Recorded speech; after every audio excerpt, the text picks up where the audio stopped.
And I looked, and behold, a pale horse, and his name that sat upon him was Death, and hell followed with him, and power was given unto them over the fourth part of the earth, to kill with sword, and with hunger, and with the beasts of the earth. Book of Revelation, chapter 6, verse 8. There have been many related sequential coincidences all throughout my life, incidents that by themselves would have led nowhere. Statistically, the odds against the same or a related sequence of events happening to one individual are astronomically high. It is this series of incidents that have convinced me that God has had a hand in my life. I do not believe in fate. I do not believe in accidents. I cannot and will not accept the theory that long sequences of unrelated accidents determine world events.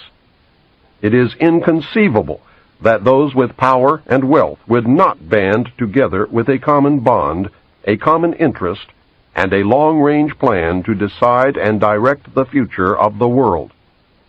For those with the resources to do otherwise would be totally irresponsible. I know that I would be the first to organize a conspiracy to control the outcome of the future if I were such a person and a conspiracy did not yet exist.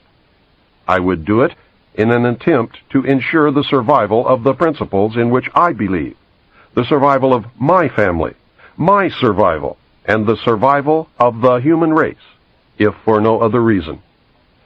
I believe, therefore, that a grand game of chess is being played on a level that we can barely imagine, and we are the pawns. Pawns are valuable only under certain circumstances, and are frequently sacrificed to gain an advantage. Anyone who has studied military strategy is familiar with the concept of sacrifice. Those who have seriously studied history have probably discovered the real reason we go to war on a regularly scheduled basis. My research has shown, at this point, that the future laid out for us may be just about impossible to change. I do not agree with the means by which the powerful few have chosen for us to reach the end. I do not agree that the end is where we should end at all. But unless we can wake the people from their sleep, nothing short of civil war will stop the planned outcome. I base that statement not on defeatism, but on the apathy of the majority of the American people. 25 years ago, I would have believed otherwise, but 25 years ago, I was also sound asleep. We have been taught lies. Reality is not at all what we perceive it to be. We cannot survive any longer by hanging on to the falsehoods of the past. Reality must be discerned at all costs if we are to be a part of the future.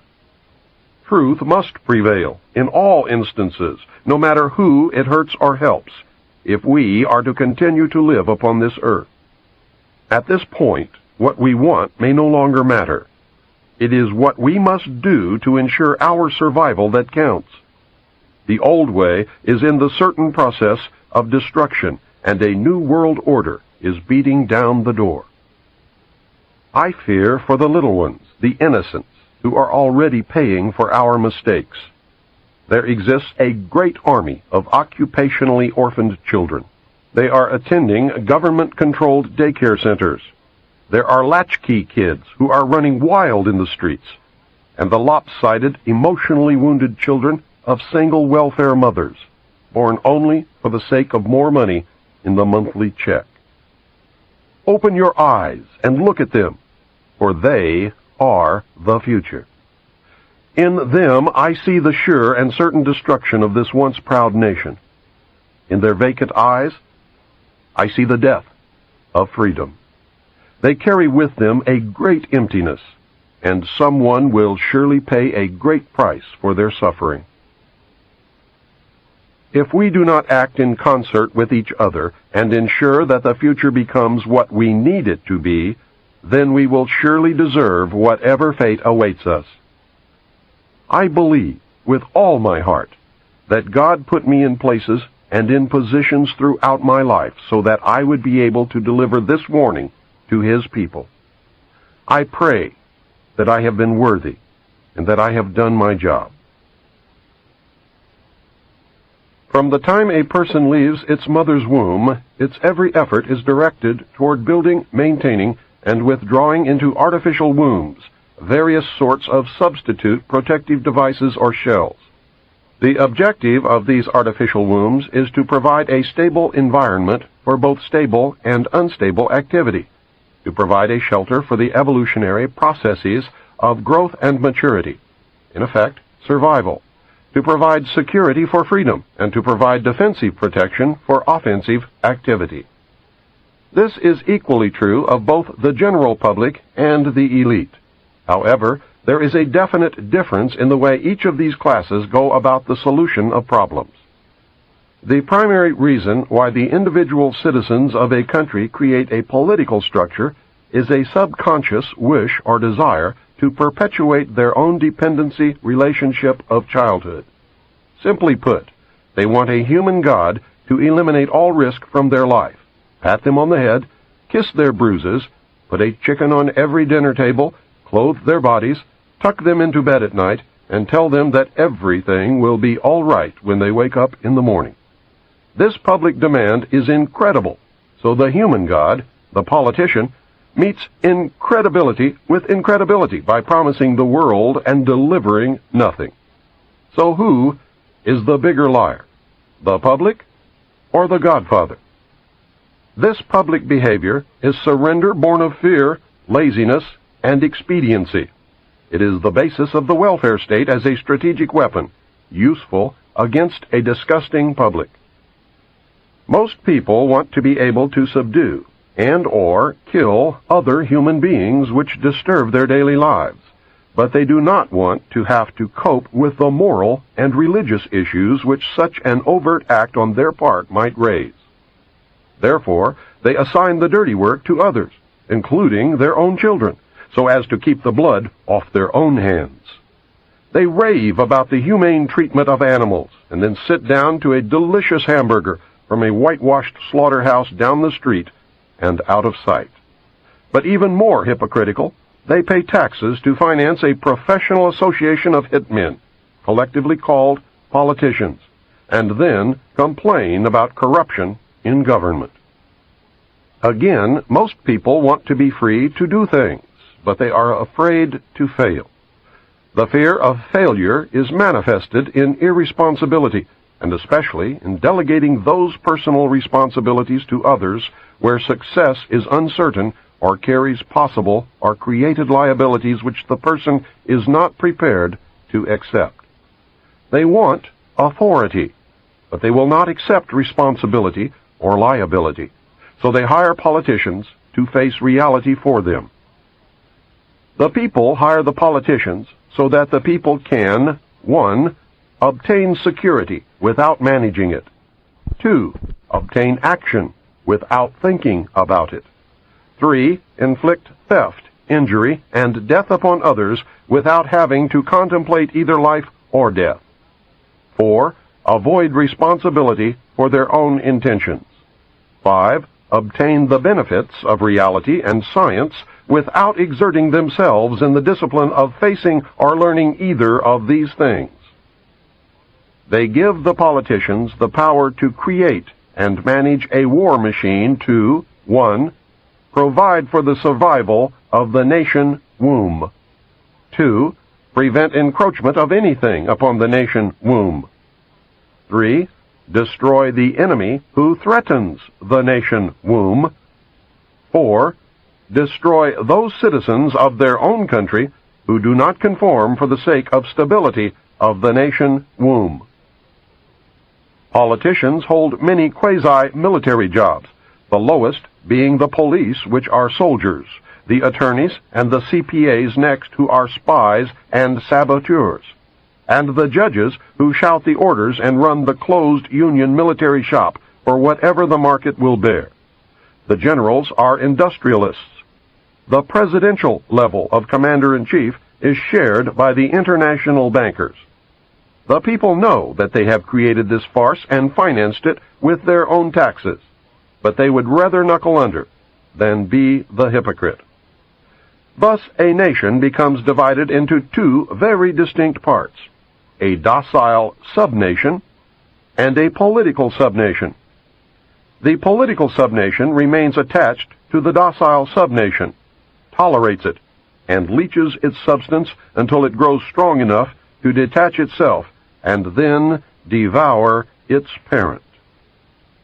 Human beings are machines, levers which may be grasped and turned, and there is little real difference between automating a society and automating a shoe factory. Factor 1. As in every social system approach, stability is achieved only by understanding and accounting for human nature. A failure to do so can be, and usually is, disastrous. As in other human social schemes, one form or another of intimidation, or incentive, is essential to the success of the draft. Physical principles of action and reaction must be applied to both internal and external subsystems. To secure the draft, individual brainwashing, programming, and both the family unit and the peer group must be engaged and brought under control. Factor 2. Father. The man of the household must be housebroken to ensure that Junior will grow up with the right social training and attitudes. The advertising media, etc., are engaged to see to it that father-to-be is compliant before or by the time he is married.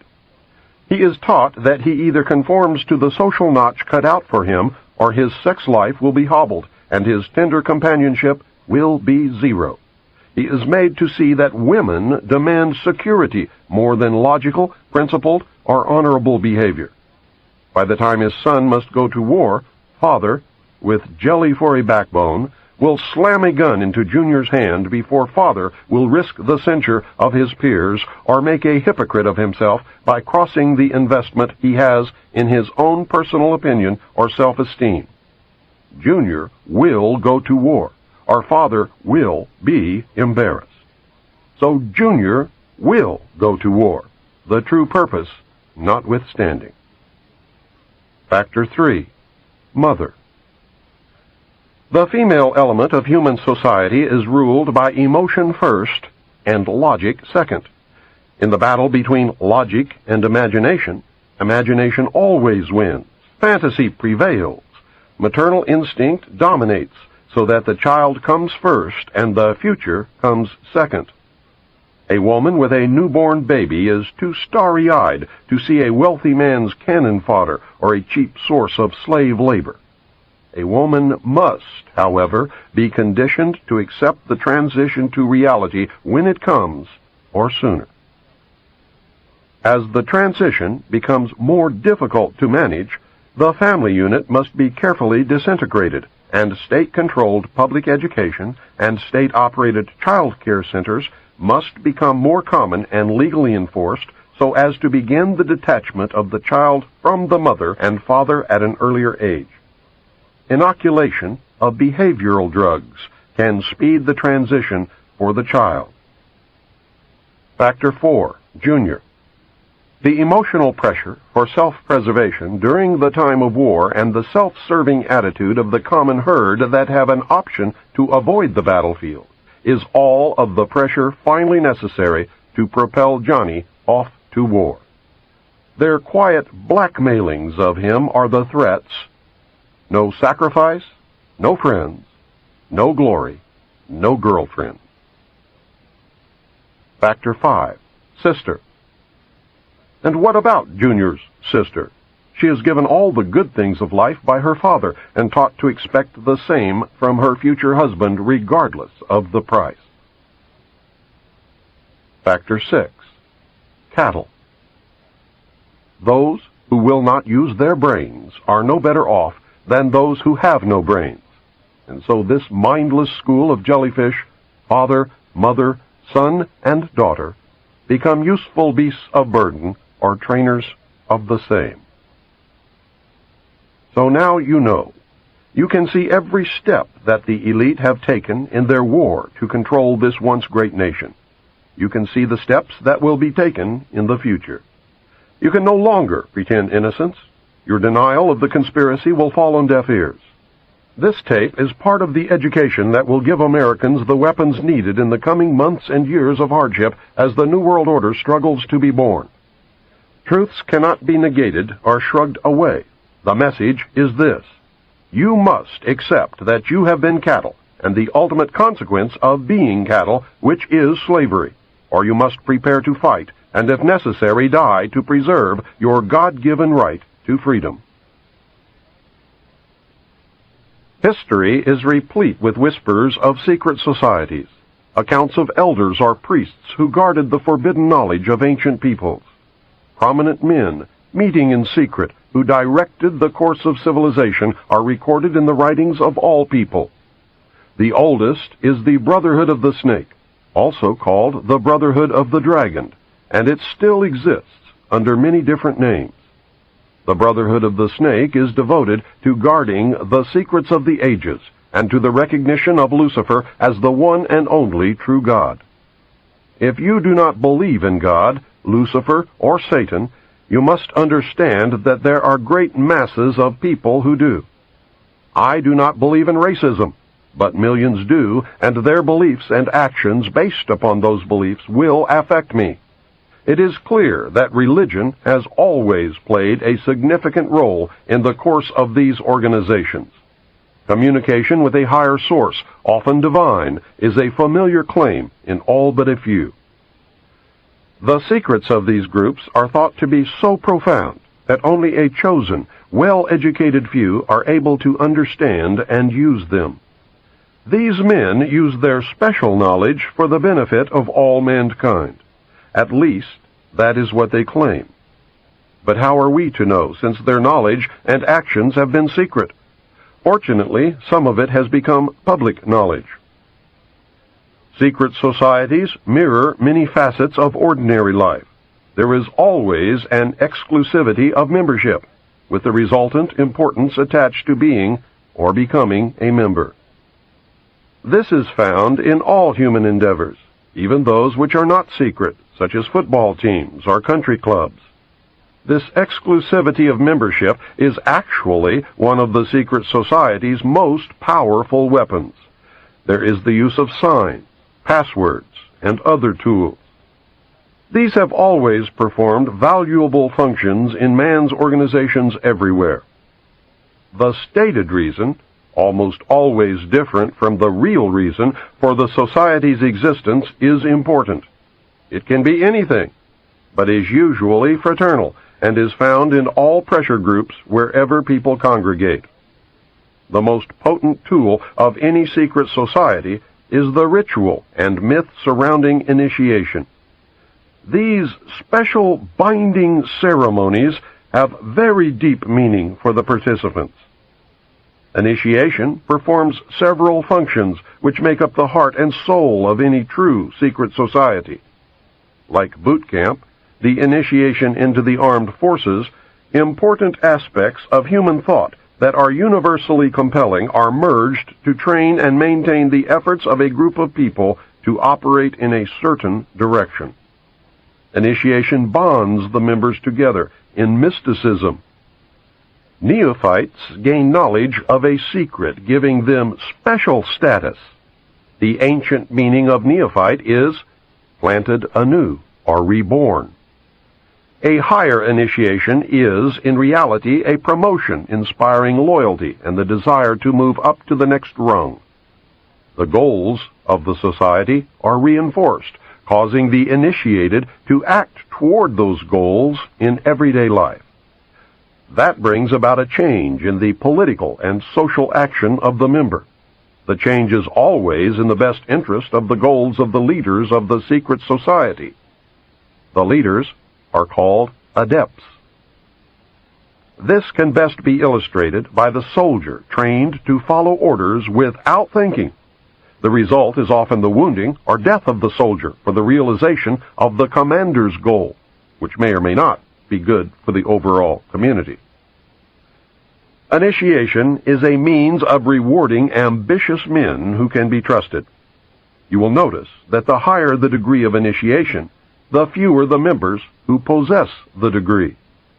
This is not because the other members are not ambitious, but because a process of very careful selection is being conducted. A point is reached where no effort is good enough without a pull up by the higher members.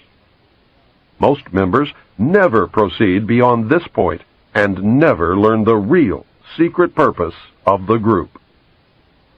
The frozen member from that point on serves only as a part of the political power base, as indeed he has always done. You may have guessed by now that initiation is a way to determine who can and cannot be trusted.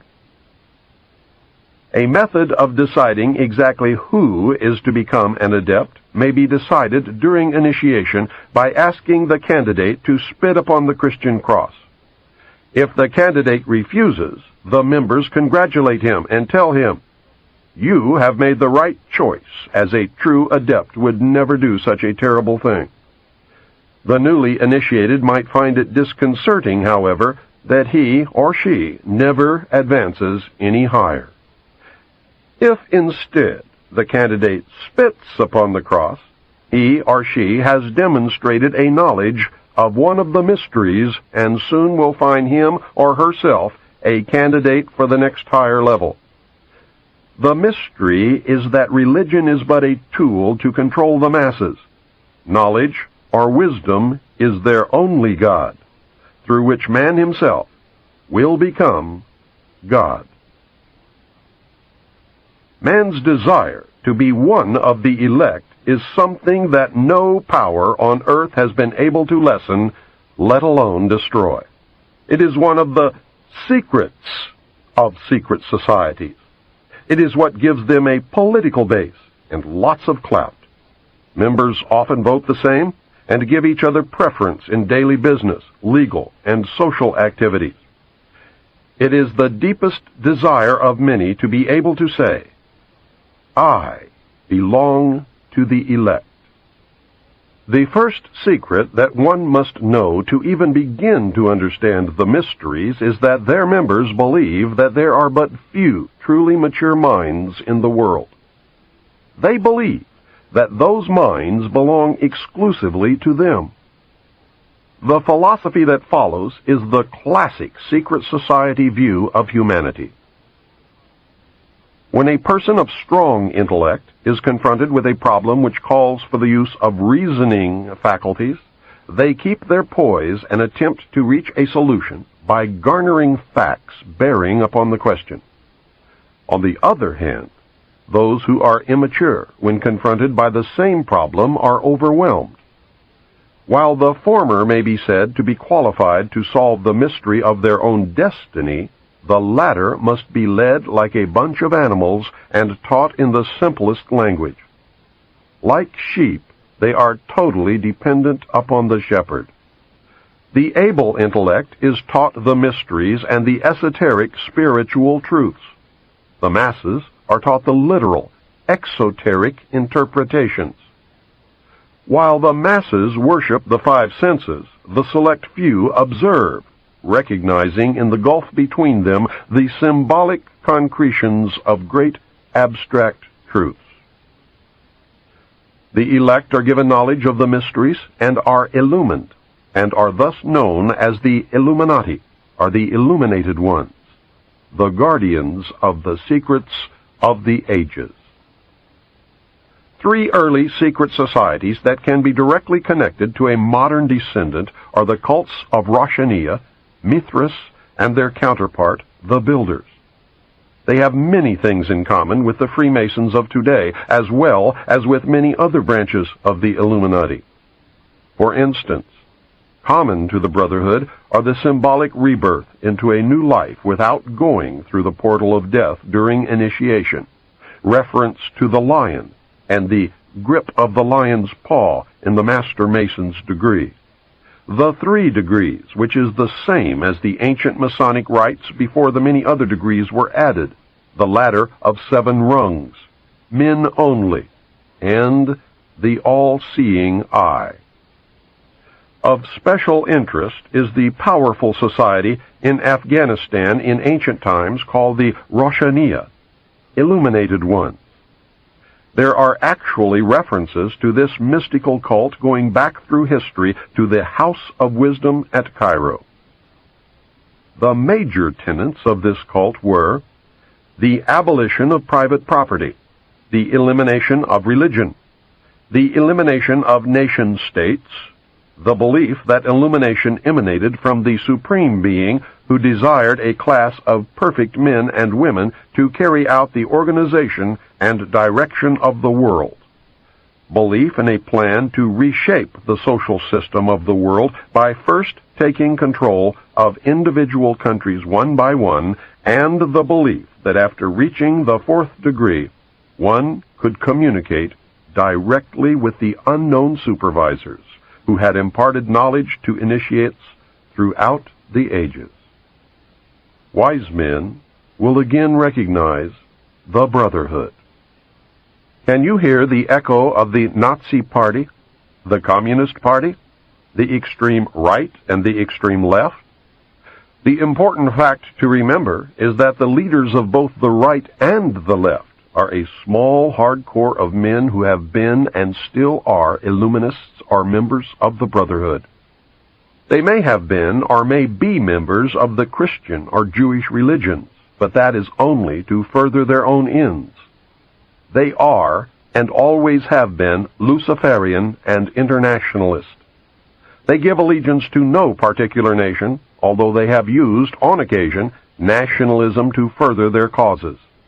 Their only concern is to gain greater economic and political power.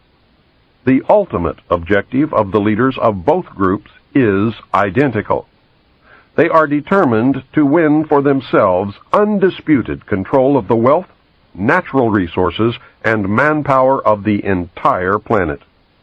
They intend to turn the world into their conception of a Luciferian totalitarian socialist state. In the process, they will eliminate all Christians, Jews, and atheists. You have just learned one, but only one, of the great mysteries. I hope to show that most modern secret societies, and especially those that practice degrees of initiation, and that is the key, are really one society with one purpose. You may call them whatever you wish: the Order of the Quest, the Jason Society, the Roshaniya, the Kabbalah, the Knights Templar, the Knights of Malta, the Knights of Columbus, the Jesuits, the Masons, the ancient and mystical order of Rosicruci, the Illuminati, the Nazi Party, the Communist Party, the executive members of the Council on Foreign Relations, the Group, the Brotherhood of the Dragon, the Rosicrucians, the Royal Institute of International Affairs, the Trilateral Commission, the Bilderberg Group, the Open Friendly Secret Society of the Vatican, the Russell Trust, the Skull and Bones, the Scroll and Key, the Order. They are all the same, and all work toward the same ultimate goal: a new world order. Many of them, however, disagree on exactly who will rule this new world order, and that is what causes them to sometimes pull in opposite directions while nevertheless proceeding toward the same goal. The Trilateral Commission is an elite group of some 300 very prominent business, political, and intellectual decision-makers of Western Europe, North America, and Japan. This enterprise is a private agency that works to build up political and economic cooperation among the three regions. Its grand design, which it no longer hides, is a new world order. A key to the danger presented by the Trilateral Commission is its seminal piece, written for them by Harvard professor Samuel P. Huntington in the mid-70s. In the paper, Professor Huntington recommended that democracy and economic development be discarded as outdated ideas. He wrote the following as co-author of the book Crises in Democracy. We have come to recognize that there are potential desirable limits to economic growth. There are also potentially desirable limits to the indefinite extension of political democracy. A government which lacks authority will have little ability short of cataclysmic crises to impose on its people the sacrifices which may be necessary. Look at the Council on Foreign Relations. Many members, in fact the majority, never serve on the executive committees. They never go through any initiation of any kind. They are, in fact, the power base, and are used to gain a consensus of opinion. The majority are not really members, but are made to feel as if they are. In reality, they are being used, and are unwilling or unable to understand. The Executive Committee is an inner core of intimate associates, members of a secret society called the Order of the Quest, also known as the Jason Society, devoted to a common purpose. The members are an outer circle on whom the inner core acts by personal persuasion, patronage, and social pressure. That is how they bought Henry Kissinger. Rockefeller gave Kissinger a grant of $50,000 in the early 50s, a fortune in those days, and made dear old Henry a member of the CFR. Anyone in the outer circle who does not toe the mark is summarily expelled, and the lesson is not lost on those who remain. Do you remember the human desire to be a member of the elect? That is the principle at work.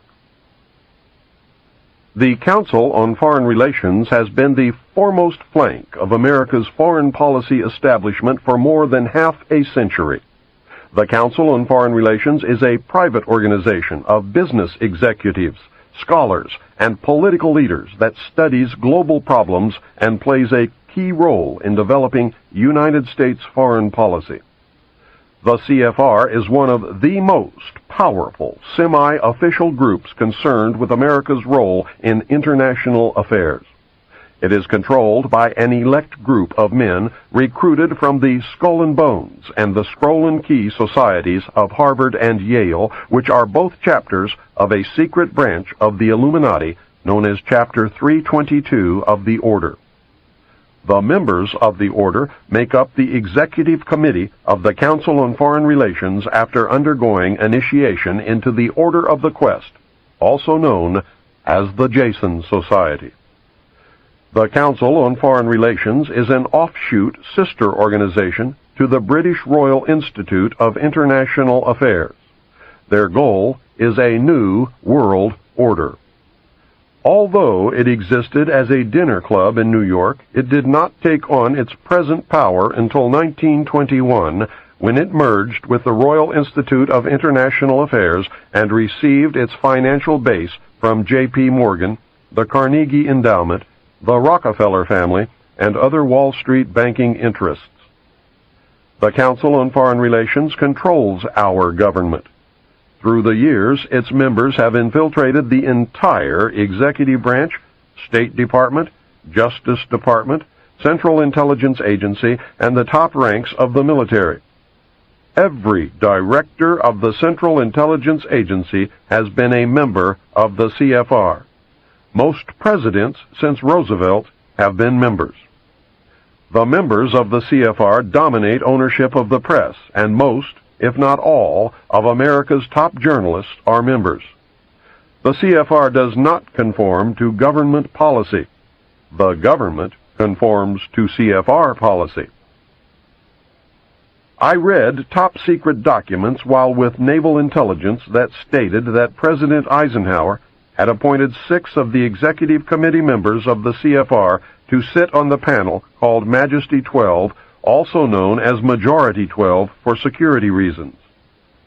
Majesty 12 is the secret group that is supposed to control extraterrestrial information and projects. The document stated that Eisenhower had also appointed 6 members from the executive branch of government who were also members of the CFR. The total membership of Majesty 12 was 19, including Dr. Edward Teller and the 6 members from the Jason Scientific Group.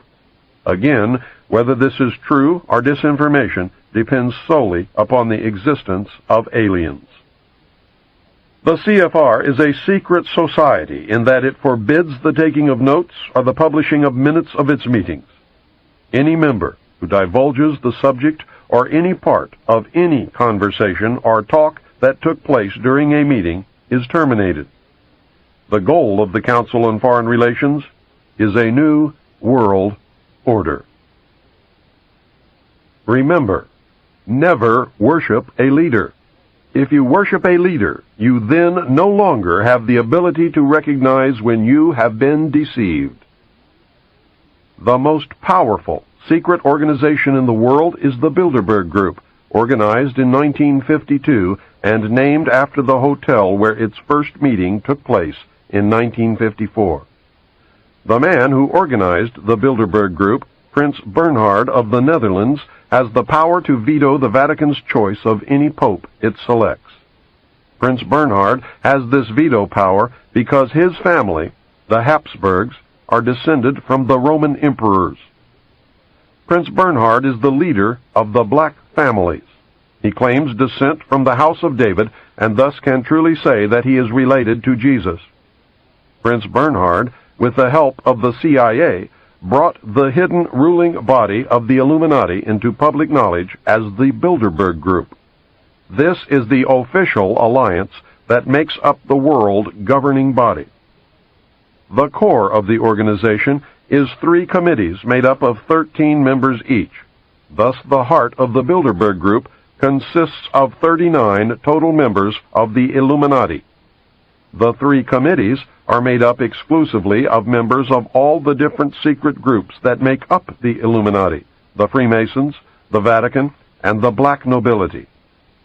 This committee works year-round in offices in Switzerland.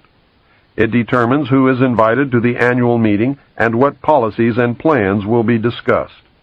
Every proposal or plan that has ever been discussed at an annual meeting of the Bilderberg Group has come to pass usually within 1 or 2 years following the meeting. The Bilderberg Group is directing the quiet war that is being waged against us. How can they do it? These are the men who really rule the world. Manly P. Hall, 33rd degree Mason, probably the most renowned expert on these subjects, wrote in his book, The Secret Destiny of America. For more than 3,000 years, secret societies have labored to create the background of knowledge necessary to the establishment of an enlightened democracy among the nations of the world. All have continued, and they still exist, as the Order of the Quest. Men bound by a secret oath to labor in the cause of world democracy decided that in the American colonies they would plan the roots of a new way of life. The Order of the Quest was set up in America before the middle of the 17th century. Franklin spoke for the Order of the Quest, and most of the men who worked with him in the early days of the American Republic were also members. Not only were many of the founders of the United States government Masons, but they received aid from a secret and august body existing in Europe, which helped them to establish this country for a particular purpose known only to the initiated few. The members of the Bilderberg Group are the most powerful financiers, industrialists, statesmen, and intellectuals who get together each year for a private conference on world affairs. The meetings provide an informal, off-the-record opportunity for international leaders to mingle and are notorious for the cloak of secrecy they are held under. The headquarters office is in The Hague in the Netherlands. The goal of the Bilderberg Group is a one-world, totalitarian socialist government and economic system. Take heed, as time is running short. You must understand that secrecy is wrong. The very fact that a meeting is secret tells me that something is going on that I would not approve. Do not ever believe that grown men meet on a regular basis just to put on fancy robes, hold candles, and glad-hand each other. George Bush, when he was initiated into the Skull and Bones, did not lie naked in a coffin with a ribbon tied around his genitalia and yell out the details of all his sexual experiences because it was fun. He had much to gain by accepting initiation into the order, as you can now see. These men meet for important reasons, and their meetings are secret because what goes on during the meetings would not be approved by the community. The very fact that something is secret means there is something to hide. John Robeson wrote Proofs of a Conspiracy in 1798, and I believe he said it best in the following passage. Nothing is so dangerous as a mystic association. The object remaining a secret in the hands of the managers, the rest simply put a ring in their own noses, by which they may be led about at pleasure, and still panting after the secret, they are the better pleased the less they see of their way. A mystical object enables the leader to shift his ground as he pleases, and to accommodate himself to every current fashion or prejudice. This again gives him almost unlimited power, for he can make use of these prejudices to lead men by troops. He finds them already associated by their prejudices and waiting for a leader to concentrate their strength and set them in motion. And when once great bodies of men are set in motion, with a creature of their fancy for a guide, even the engineer himself cannot say, "Thus far shalt thou go, and no farther." Is the common man really as stupid as the elite seem to believe? If he is, then maybe the average citizen is better off ignorant, being manipulated this way and that whenever the elite deem it necessary. We will discover the answer very quickly when the common man finds that his e-ticket to Fantasyland has just expired. I hope I have shown you the role of secret societies and groups within the world power structure. I hope you can see how these groups gain and keep power. You should have some understanding of how, operating in secrecy and infiltrating every level of government and vital industry, including the press, the elect manipulate the people and nations of the world toward any direction desired. I hope you caught on to the fact that the secret power structure is toward a totalitarian socialist state or fascism. It is not the Nazis, as they were a product of this power structure. It is not the Jews, although some very wealthy Jews are involved. It is not the communists, as they fit the same category as the Nazis. It is not the bankers, but they do play an important role.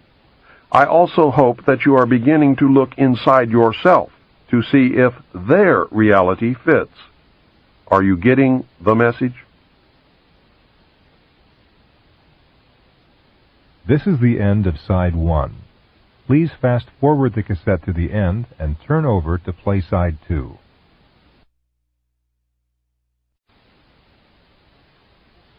When our forefathers wrote the Constitution of these United States, they provided safeguards against despotism by providing a balance of power.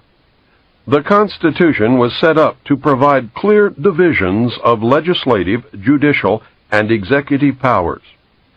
It was believed that this system would ensure that if one branch got out of hand, the other two would act to keep the one in check.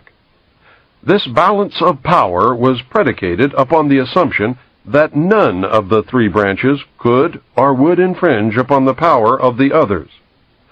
The Constitution is clear on the functions of each of the branches. The legislative will make the laws. The judicial will interpret the law. The executive will decide policy and enforce the law. This, of course, is the simplest of explanations, but this is not a textbook on government.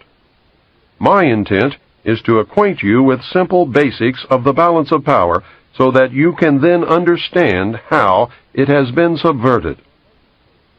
The legislature, made up of Congress in the form of the House and Senate, is required to publish the laws that are made, and this is done in the Congressional Record and the Federal Register. Pending or passed legislation can be obtained by citizens through their congressmen or from the government printing office. Citizens cannot be held responsible for the law if it is not made available to them. It is paradoxical that the government body most representative of the American citizen is the one that has been the most easily subverted.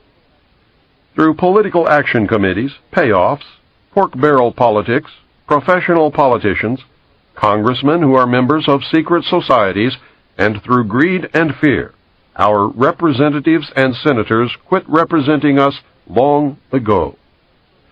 Congress has tremendous powers, but fails in most cases to exercise even a token amount. How is it that our legislature has allowed and at times encouraged the executive branch to write law?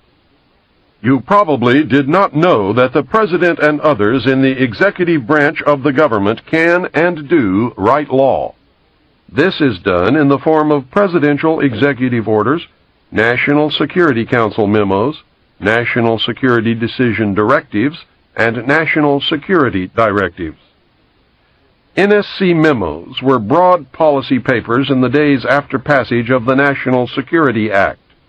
NSC memos became narrower and more specific over the years, and the name has varied. Under Kennedy, they were called National Security Action Memorandums. President Bush changed the name to National Security Directives. There is a tremendous difference between presidential executive orders, NSC memos, and National Security Decision directives. Presidential executive orders are listed in the Federal Register, or presidential findings which are made known to the House and Senate Intelligence Committees. The most important difference between the presidential executive orders and all of the others, no matter what they are called, is that the others do not have to be reported, reviewed, made available to anyone, or even acknowledged that they exist. There is no oversight whatsoever that could maintain a check on the legality of these national security directives. The President and others within the executive branch have used these super-secret directives to skirt the balance of power and write law without anyone's knowledge. Justification of the President's power to write law through executive orders stems from the failure of the government to rescind the declaration of martial law during the Civil War. In effect, the United States has been under martial law ever since Lincoln's administration. These NSDs are powerful, hidden, and dangerous tools. They were prolific during the Reagan administration. Over 300 were written, with no more than 50 ever leaking out to undergo public scrutiny. Yet, most Americans have never heard of these subversive weapons. They are being used to destroy our Constitution. I believe that everyone should know about this corruption of government. Congress has turned a blind eye to these abuses of executive power. At 3:30 a.m. Saturday, August 4th, 1990, the Senate made it even easier for the executive branch to subvert the Constitution and may have made George Bush the first American king. At that time, on that day, a minority of United States senators, maybe 10 at the most, passed Senate Intelligence Authorization Act for fiscal year 1991. The bill was fraudulently introduced as a reform to prevent future incidents of the abuses brought to light during the Iran-Contra scandal. Instead of preventing future abuses, however, it virtually authorizes essentially every abuse. The bill was carefully brought to a vote by Senator Sam Nunn in the dead of night when the opposition was gone. It effectively transfers most authority over the United States government directly into the hands of the President and thus directly into the hands of the secret government. The President was given the power to initiate war, appropriate public funds, define foreign policy goals, and decide what is important to our national security. In Oversight of Intelligence Activities, Title VII, Senate Bill 2834 authorizes the following. Gives the President power to initiate covert actions. This has never before been given to the President. Prevents Congress from stopping the President's initiation of covert actions. Allows the President to use any federal departments, agencies, or entities to operate or finance a covert operation. Empowers the President to use any other nation or private contractor or person to fund or operate a covert action. Redefines covert actions as operations necessary to support foreign policy objectives of the United States, a definition that is so vague and broad as to be essentially unlimited.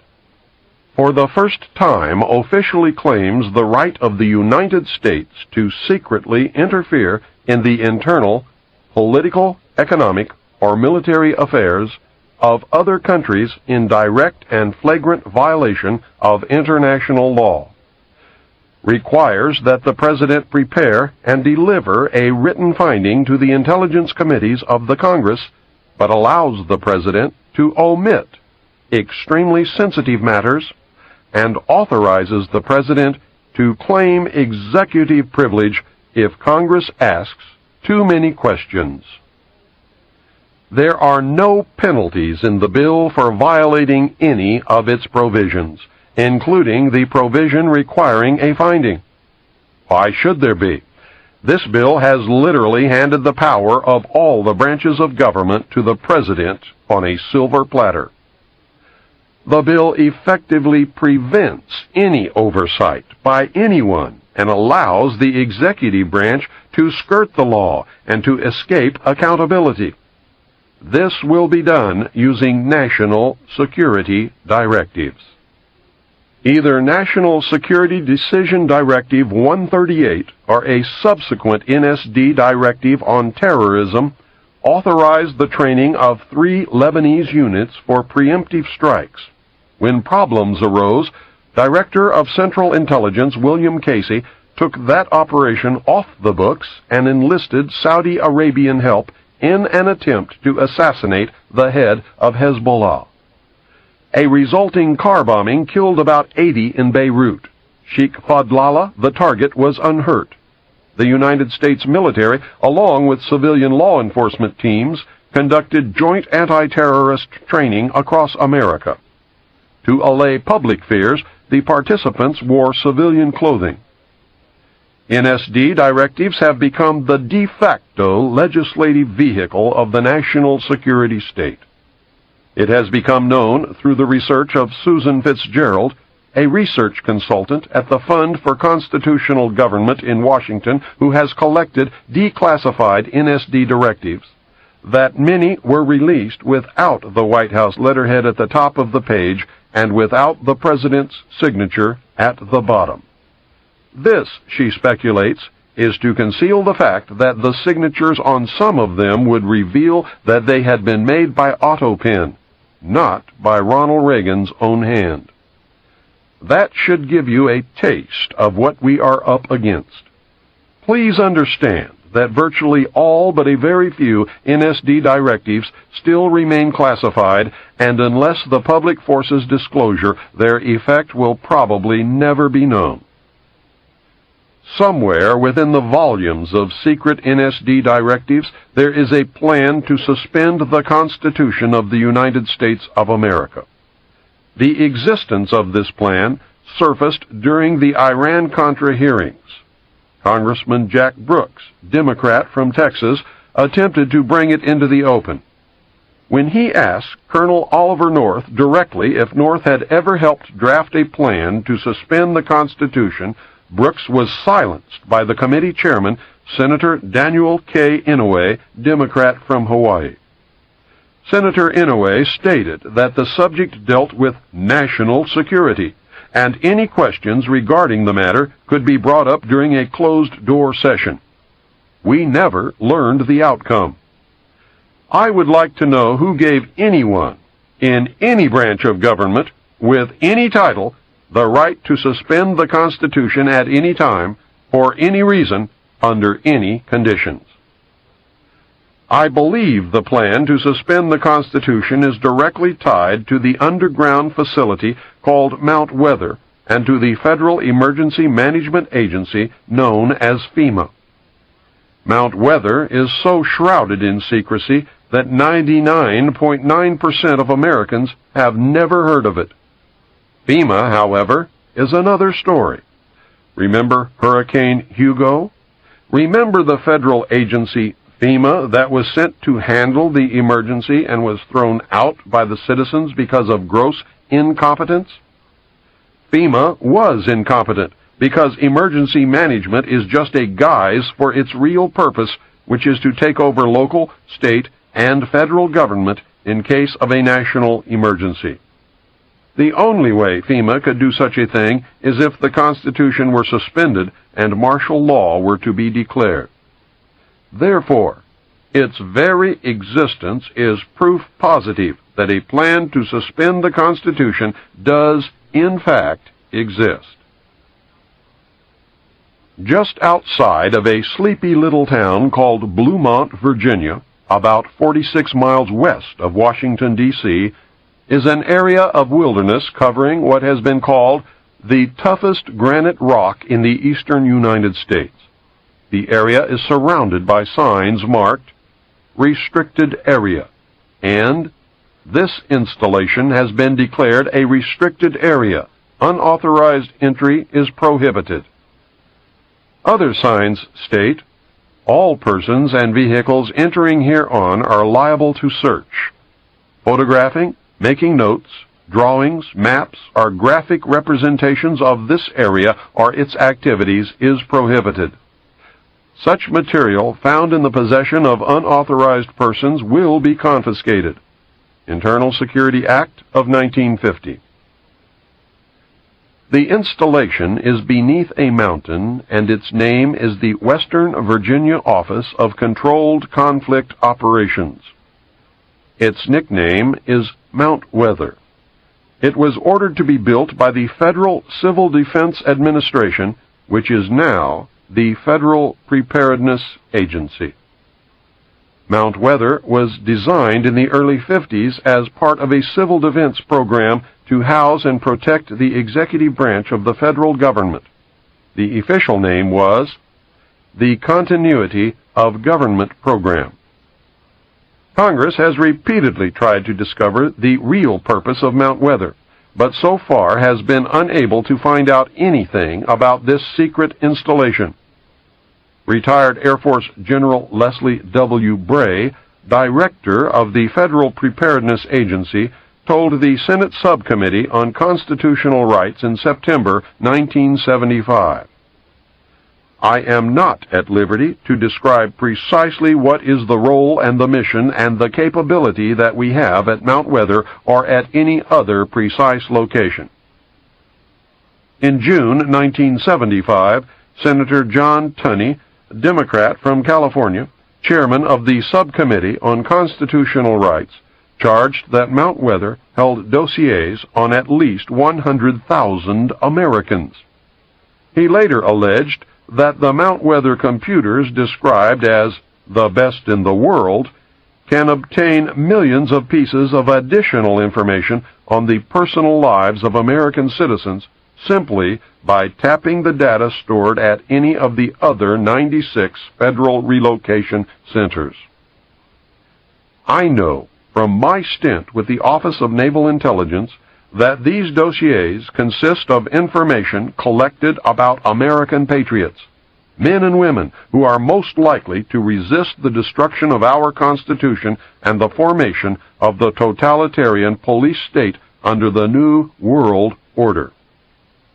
The Patriot Data Bank is constantly updated so that when the appointed hour arrives, all patriots can be rounded up with little, if any, effort. The plan calls for this to be accomplished in the dead of night on a national holiday.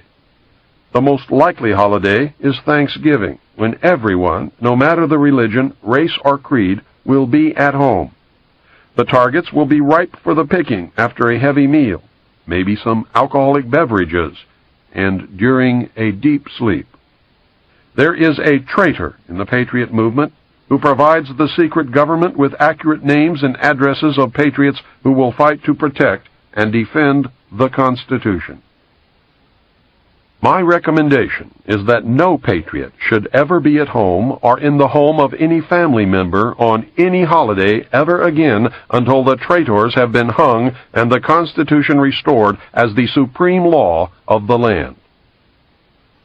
Some sources state that Mount Weather is virtually an underground city, complete with dormitories, private apartments, streets, sidewalks, cafeterias, hospitals, water purification systems, power plant, office buildings, a lake fed by fresh water from underground springs, a mass transit system, and many other astounding things. Several disturbing facts emerge when one researches Mount Weather. One is the conclusion that a complete parallel government exists at the site. 9 federal departments exist there: agriculture, commerce, health, education, and welfare, housing and urban development, interior, labor, state, transportation, and the Treasury. Apparently, at least 5 federal agencies are also in residence: Federal Communications Commission, Selective Service, Federal Power Commission, the Civil Service Commission, and the Veterans Administration. 2 privately owned corporations have offices at Mount Weather: the Federal Reserve and the United States Post Office. There is also an office of the Presidency. What makes all this upsetting is that there is a president and a complete set of cabinet officers in residence at Mount Weather. Who are they, and who appointed them? Where is such a thing provided for in the Constitution of the United States of America? Mount Weather is the operational center, the hub of over 96 other underground federal relocation centers scattered across the United States. The majority of these appear to be concentrated in Pennsylvania, Virginia, West Virginia, Maryland, and North Carolina. Each of these facilities contains computer databanks holding information, not on enemy agents, Soviet diplomats, or suspected terrorists, but on American citizens, patriots. A list of other files kept at the facilities was furnished to the Subcommittee on Constitutional Rights in 1975. The list included military installations, government facilities, communications, transportation, energy and power, agriculture, manufacturing, wholesale and retail services, manpower, financial, medical and educational institutions, sanitary facilities, population, housing, shelter, and stockpiles. The committee concluded that these databases operate with few, if any, safeguards or guidelines. Senator James Borzek, Democrat from South Dakota, a member of the subcommittee, said, "I feel the entire operation has eluded the supervision of either Congress or the courts." Chairman Tunney said, "Mount Weather is out of control." Nothing was done by Congress to rectify the situation, however, and Mount Weather remains out of control. Former high-level officials from Mount Weather agree that the base at Mount Weather is much more than any standby government facility or storage center for the preservation of records.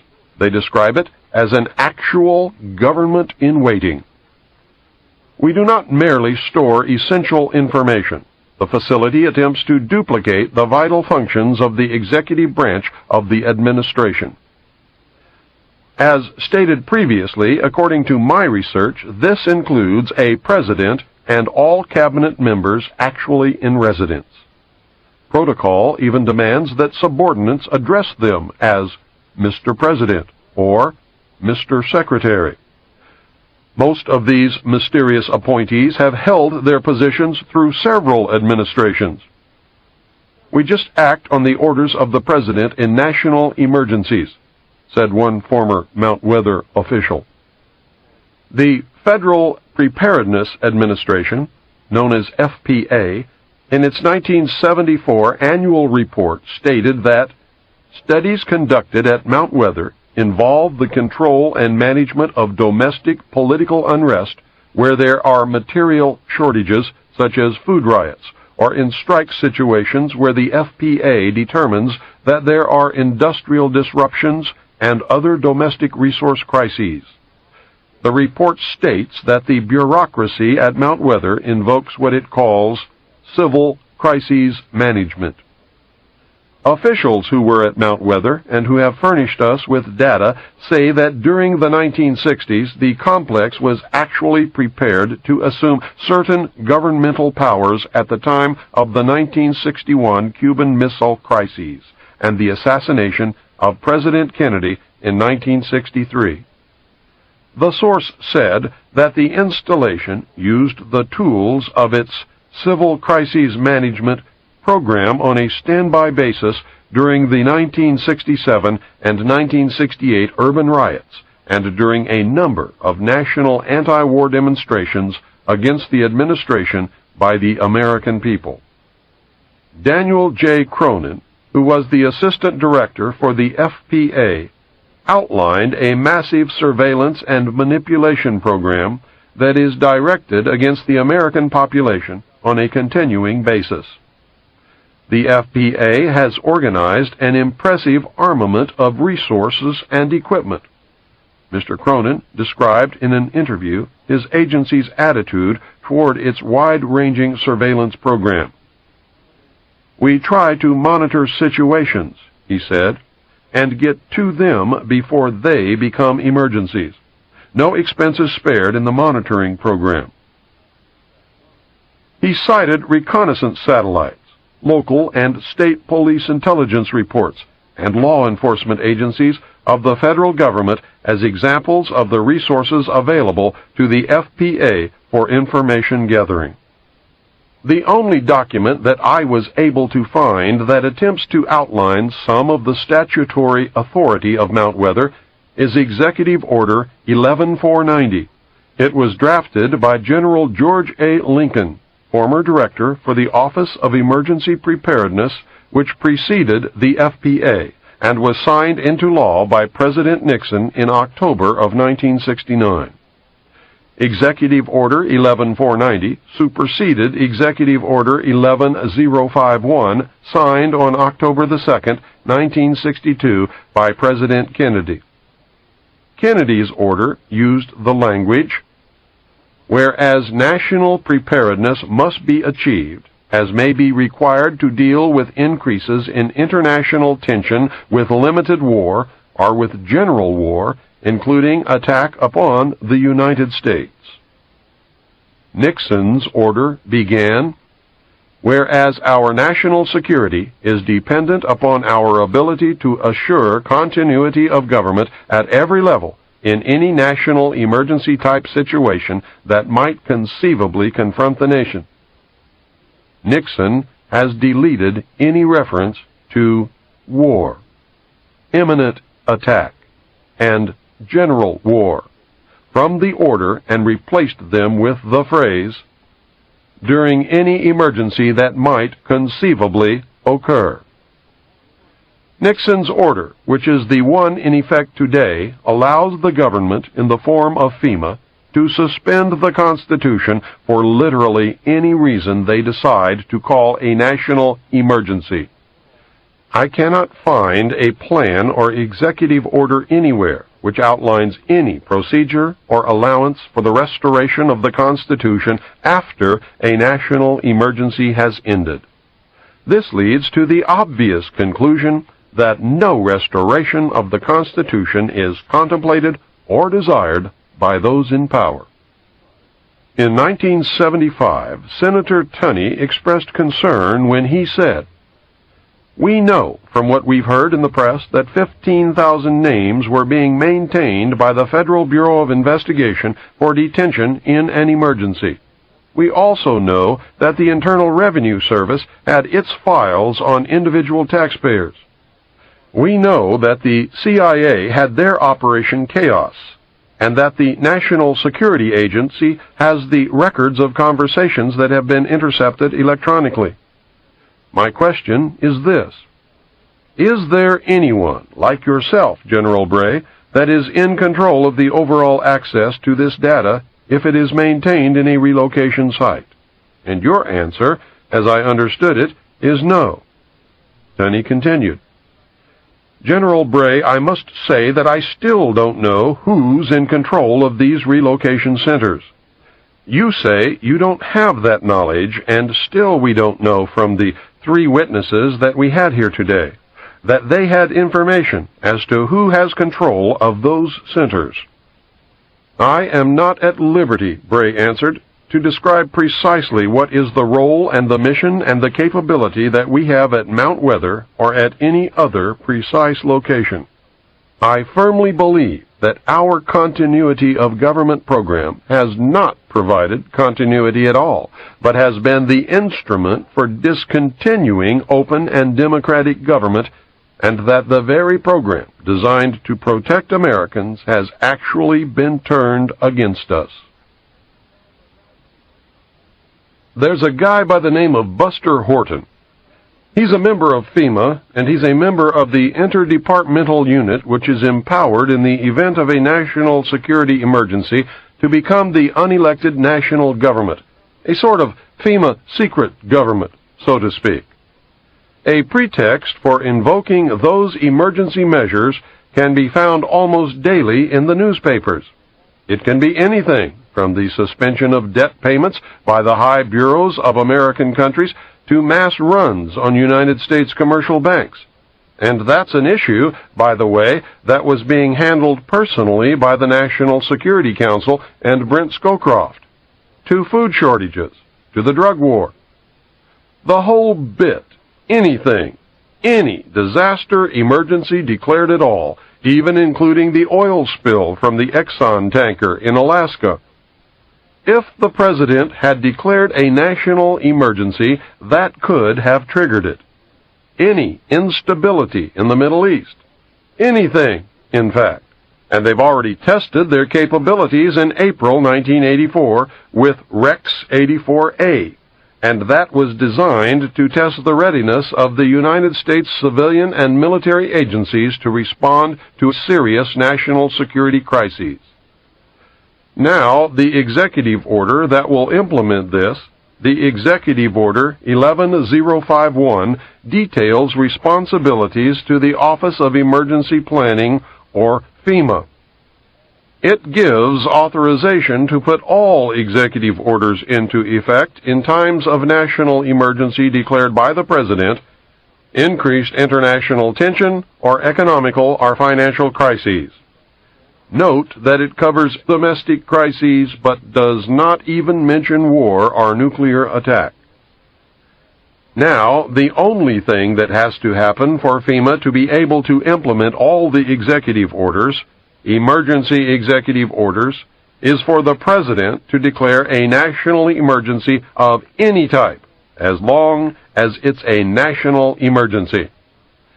Executive Order 10995 provides for the takeover of the communications media. Executive Order 10997 provides for the takeover of all electric, power, petroleum, gas, fuels, and minerals. Executive Order 10988 provides for the takeover of food resources and farms. Executive Order 10999 provides for the takeover of all modes of transportation, control of highways, seaports, and etc. Executive Order 11000 provides for mobilization of all civilians into work brigades under the government supervision.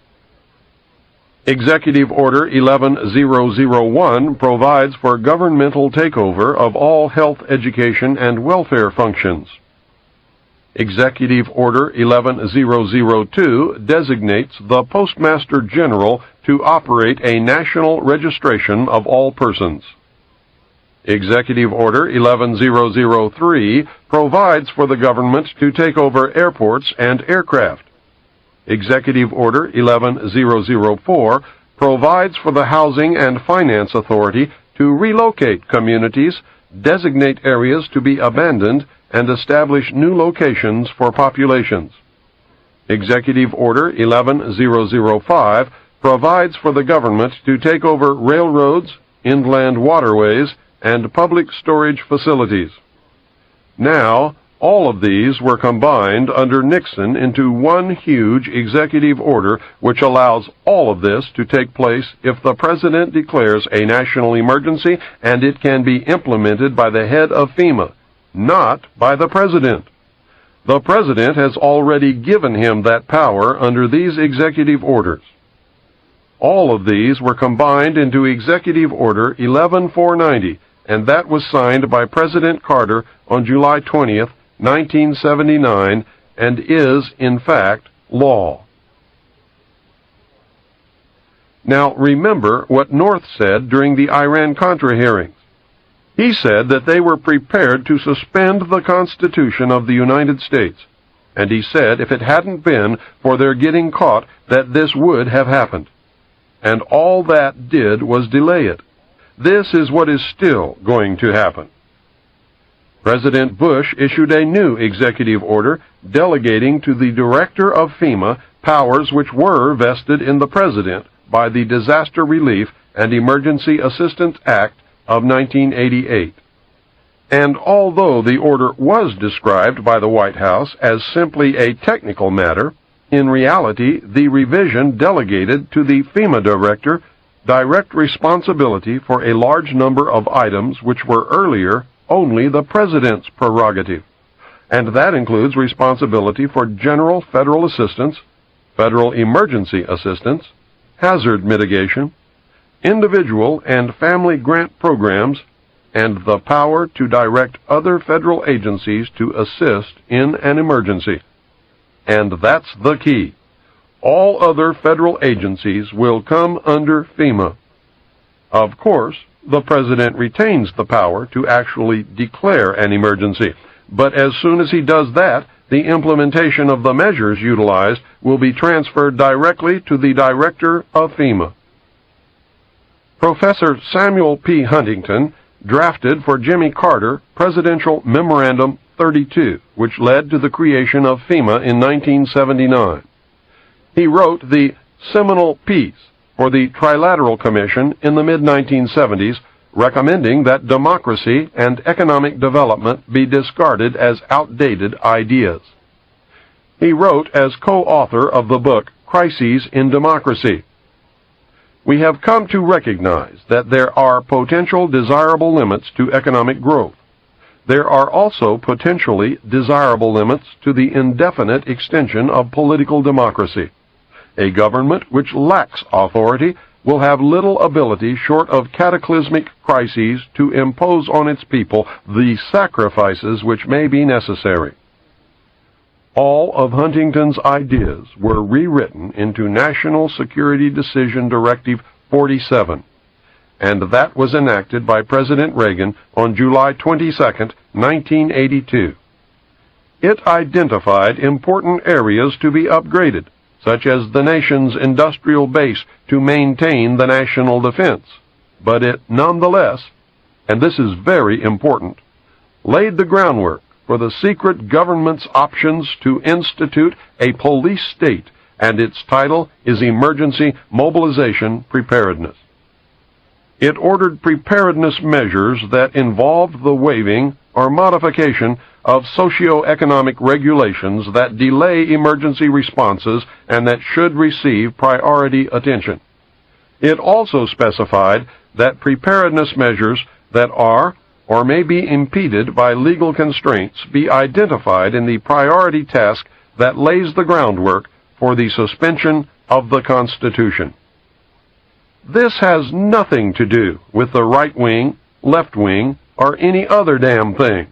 It has to do with the Illuminati taking over this country and joining in the New World Order. I give lectures all over the United States. At some point before, during, or after every lecture, some well-meaning but misguided soul tells me that I have it all wrong, and that it's the Jews, the Catholics, the communists, or the bankers that are the cause of all our ills.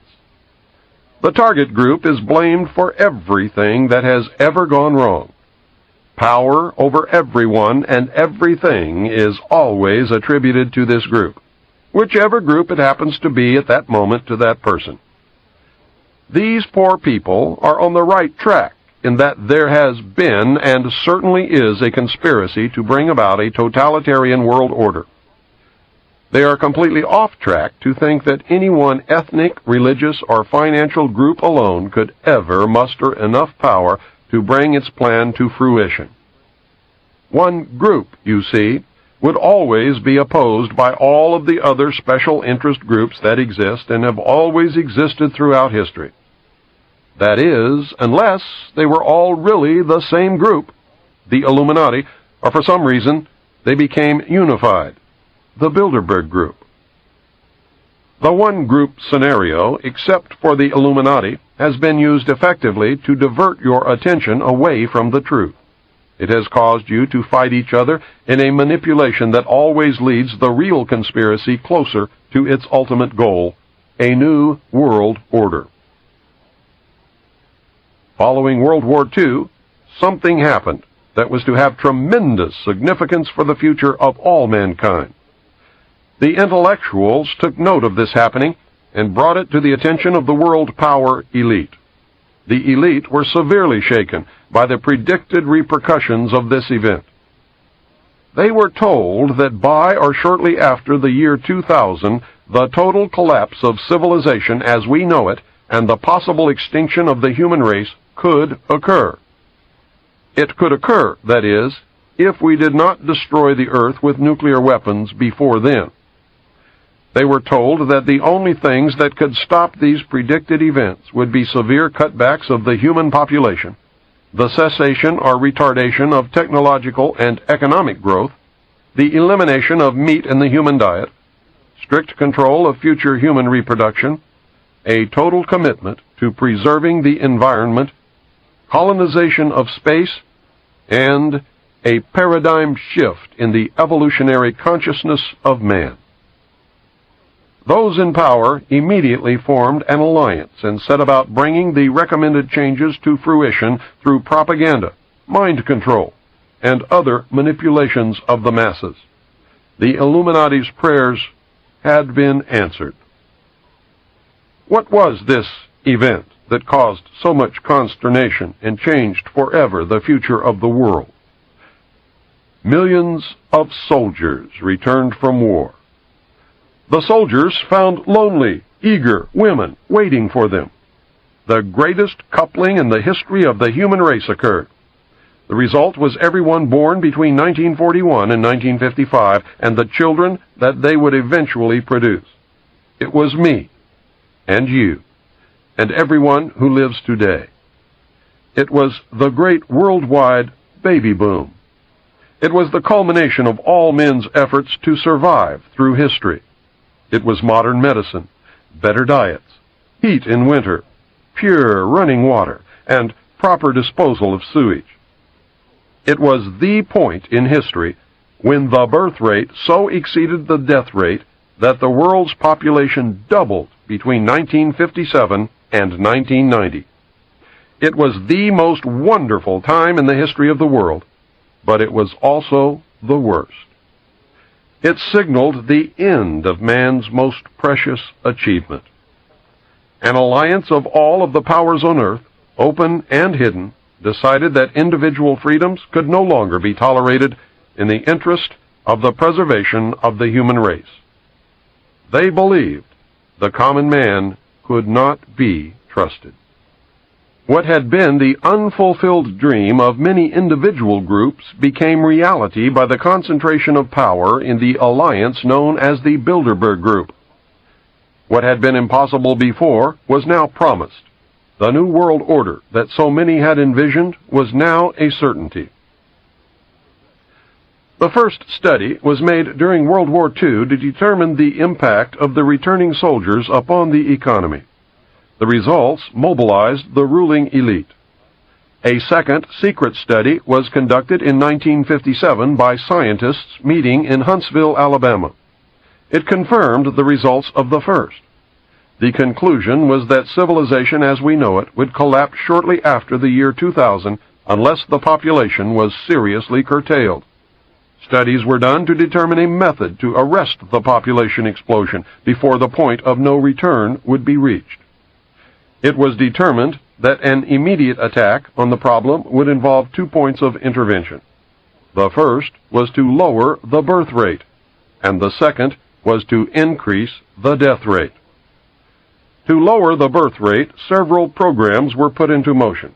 The first was the development of positive birth control methods using diaphragms and condoms, foam and birth control pills, and sterilization, abortion, and hysterectomy procedures. These were developed and implemented.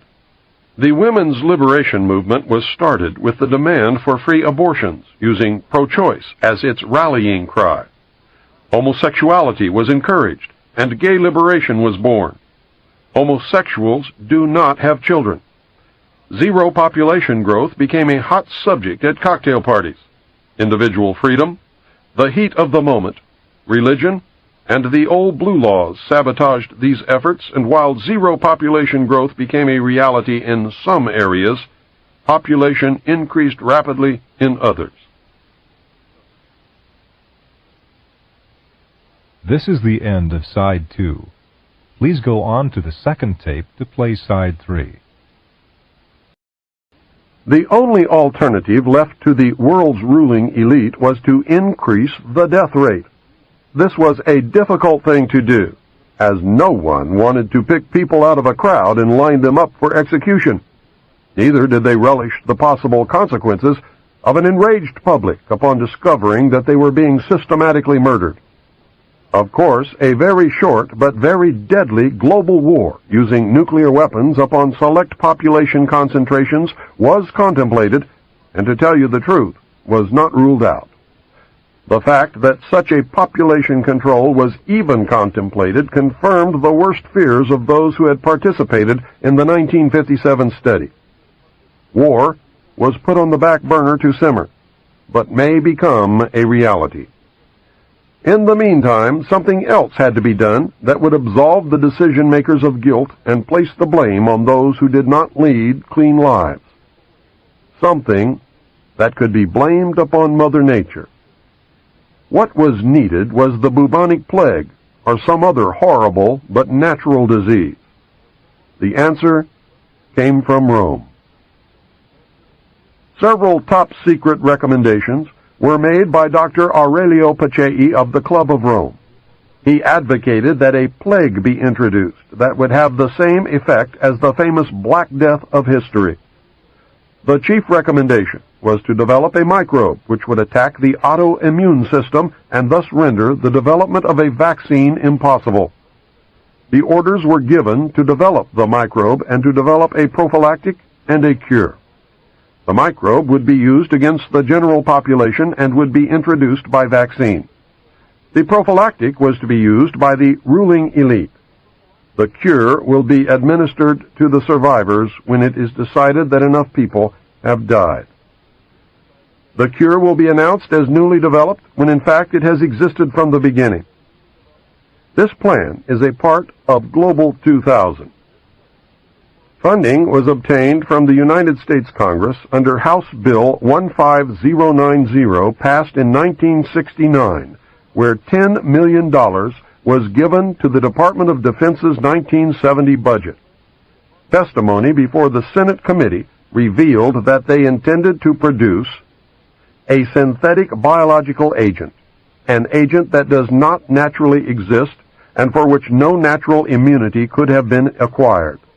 Within the next 5 to 10 years, it would probably be possible to make a new infective microorganism which could differ in certain important aspects from any known disease-causing organisms. Most important of these is that it might be refractory to the immunological and therapeutic processes upon which we depend to maintain our relative freedom from infectious disease. Sir Julian Huxley said, overpopulation is, in my opinion, the most serious threat to the whole future of our species. The project, called M.K. Naomi, was carried out at Fort Detrick, Maryland. Since large populations were to be decimated, the ruling elite decided to target the undesirable elements of society. Specifically targeted were the black, Hispanic, and homosexual population. The poor homosexuals were encouraged on the one hand and scheduled for extinction on the other. The African continent was infected via smallpox vaccine in 1977. The vaccine was administered by the World Health Organization. According to Dr. Robert Strecker, without a cure, the entire black population of Africa will be dead within 15 years. Some countries are well beyond epidemic status. The United States population was infected in 1978 with the hepatitis B vaccine. Dr. Wolf Zmunis, the ex-roommate of Pope John Paul II, was the mastermind behind the November 78 to October 79 and March 80 to October 81 experimental hepatitis B vaccine trials conducted by the Centers for Disease Control in New York, San Francisco, and 4 other American cities. He loosed the plague of AIDS upon the American people. The gay population was infected. The ads for participants specifically ask for promiscuous homosexual male volunteers. Whatever causes AIDS was in the vaccine. The vaccine was manufactured and bottled in Phoenix, Arizona. Many other population controls have been promulgated. The reduction of the world's population to workable levels has been virtually assured. It is only a matter of time. The problem will be to curtail further human reproduction beyond approved levels. To handle that problem, the New World Order will adopt a communist Chinese model of population control. It is the only population control program that has ever worked. The old and infirm have been periodically murdered, and couples are forbidden to have more than one child. Penalties are so severe that families in China with 2 children are extremely rare. 3 children families are non-existent. A surprising byproduct is that Chinese children as a group are treated better than any other national grouping of children in the world, including the United States. Tobacco fields in the United States have been fertilized with the radioactive tailings from uranium mines, resulting in a tremendous increase in the incidence of lip, mouth, throat, and lung cancer. If you do not believe it, just look at the incidence of lung cancer per capita before 1950 and compare it to the lung cancer per capita at the present time. Are those who smoke committing suicide? Or are they being murdered? We have watched the news in horror as story after story unfolded, revealing that the Army and the Central Intelligence Agency had released germs and viruses into the population to test their biological warfare capability. In light of what you have now learned, you should know that it was really to reduce population. It is a matter of public record that investigations into cover-ups of radioactive leaks into the atmosphere and into groundwater have revealed that some leaks were not accidental, but were purposeful. Some areas of the country now have such a high rate of cancer that virtually everyone who lives in these areas will die other than a natural death. The true extent of radioactive gases, waste, and toxic material, especially cesium-137, strontium-90, uranium mine and mill tailings, thorium-230, radium-226, and radon-222, that has leaked or has been purposefully planted in the atmosphere, soil, and groundwater is far beyond anything you or I can imagine.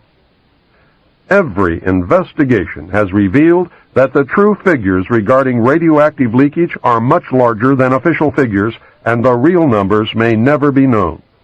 Cover-up has become standard operating procedure at all levels and in all departments of government.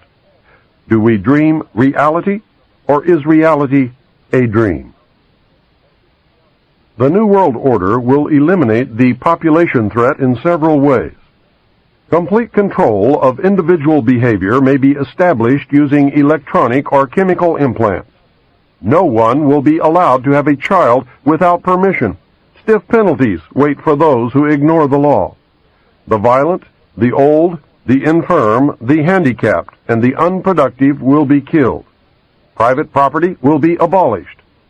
Since religion helped to create the population problem, it will not be tolerated except for the approved state-controlled religion which will evolve according to man's needs.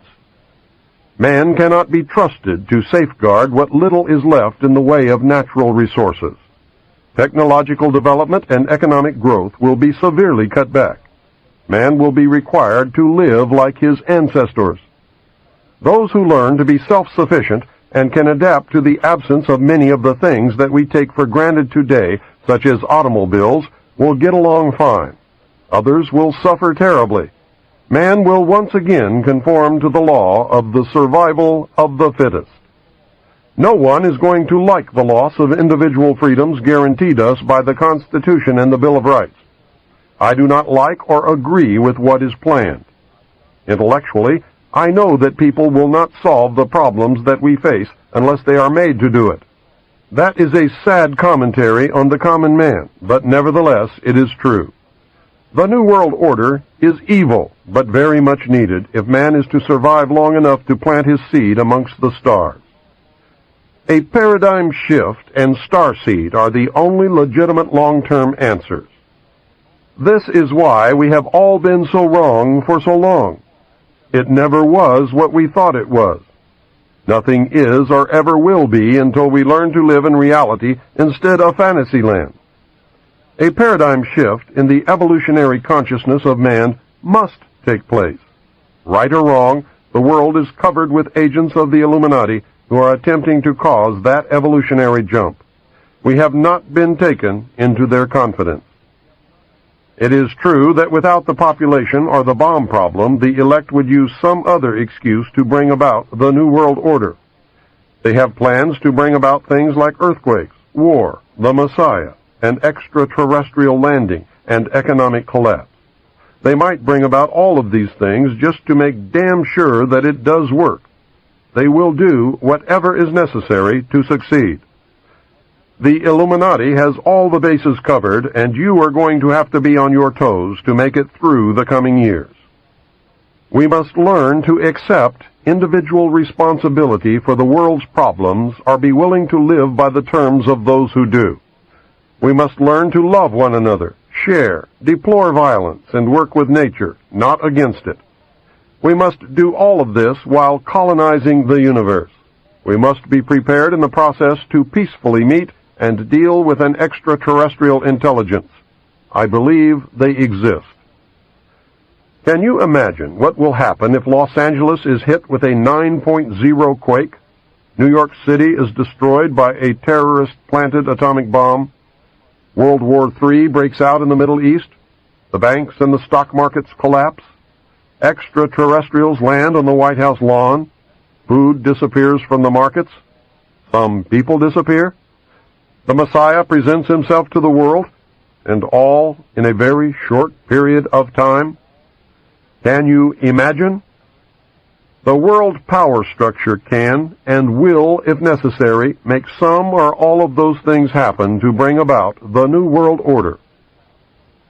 Patriots must not be at home on any national holiday during the day or night ever again until the danger is past.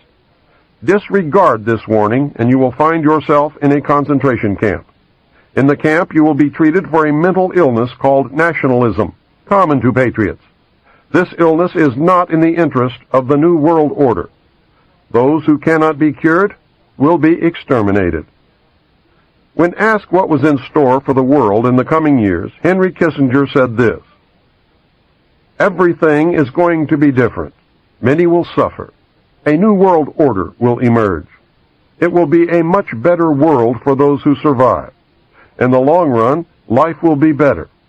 The world we have wanted will be reality."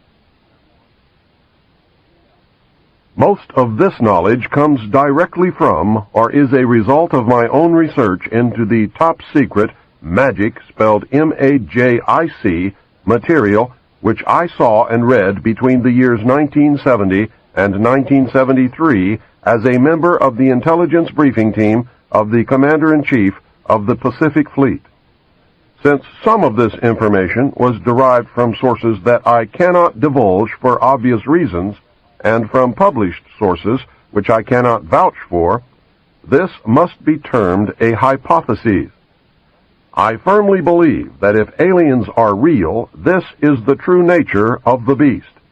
It is the only scenario that has been able to bind all the diverse elements. It is the only scenario that answers all the questions and places the various fundamental mysteries in an arena that makes sense.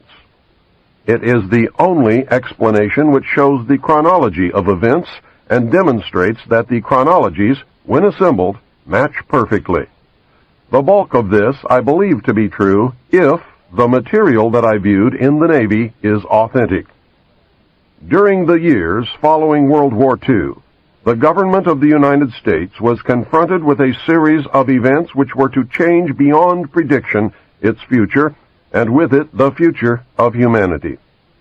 These events were so incredible that they defied belief. A stunned President Truman and his top military commanders found themselves virtually impotent after having just won the most devastating and costly war in history. The United States had developed, used, and was the only nation on Earth in possession of the atomic bomb. This new weapon had the potential to destroy any enemy, and even the Earth itself. At that time, the United States had the best economy, the most advanced technology, the highest standard of living, exerted the most influence, and fielded the largest and most powerful military forces in history. We can only imagine the confusion and concern when the informed elite of the United States government discovered that an alien spacecraft piloted by insect-like beings from a totally incomprehensible culture had crashed in the desert of New Mexico. Between January 1947 and December 1952, at least 16 crashed or downed alien craft, 65 alien bodies, and 1 live alien were recovered. An additional alien craft had exploded, and nothing was recovered from that incident. Of these events, 13 occurred within the borders of the United States, not including the craft which disintegrated in the air.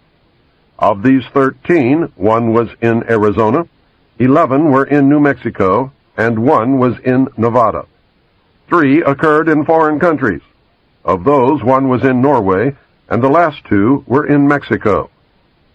Sightings of UFOs were so numerous that serious investigation and debunking of each report became impossible, utilizing the existing intelligence assets. An alien craft was found on February the 13th, 1948, on a mesa near Aztec, New Mexico. Another craft was located on March 25th, 1948, in White Sands Proving Ground. It was 100 feet in diameter.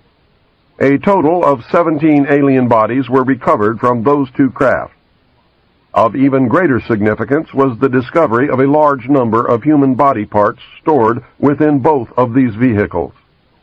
A demon had reared its head, and paranoia quickly took hold of everyone then in the know. The secret lid immediately became a top-secret lid and was screwed down tight. The security blanket was even tighter than that imposed upon the Manhattan Project. In the coming years, these events were to become the most closely guarded secrets in the history of the world. A special group of America's top scientists were organized under the name Project Sign in December 1947 to study the phenomenon. The whole nasty business was contained. Project Sign evolved into Project Grudge in December 1948. A low-level collection and disinformation project named Blue Book was formed under Grudge. 16 volumes were to come out of Grudge. Blue teams were put together to recover the crashed discs and dead or live aliens. The blue teams were later to evolve into alpha teams under Project Pounce. During these early years, the United States Air Force and the Central Intelligence Agency exercised complete control over the alien secret. In fact, the CIA was formed by presidential executive order first as the Central Intelligence Group for the express purpose of dealing with the alien presence. Later, the National Security Act was passed, establishing it as the Central Intelligence Agency. The National Security Council was established to oversee the intelligence community and especially the alien endeavor. A series of National Security Council memos and executive orders removed the CIA from the sole task of gathering foreign intelligence and slowly but thoroughly legalized direct action in the form of covert activities at home and abroad. On December 9, 1947, Truman approved issuance of NSC-4, entitled Coordination of Foreign Intelligence Information Measures, at the urging of Secretaries Marshall, Forrestal, Patterson, and the Director of the State Department's Policy Planning Staff, George Kennan. The Foreign and Military Intelligence Book 1, Final Report of the Select Committee to Study Governmental Operations with Respect to Intelligence Activities, United States Senate 94th Congress, Second Session, Report Number 94-755, April 26, 1976, page 49, states, "This directive empowered the Secretary of State to coordinate overseas information activities designed to counter communism." A top-secret annex to NSC-4, NSC-4 Alpha, instructed the Director of Central Intelligence to undertake covert psychological activities in pursuit of the aims set forth in NSC-4. The initial authority given the CIA for covert operations under NSC-4 Alpha did not establish formal procedures for either coordinating or approving these operations.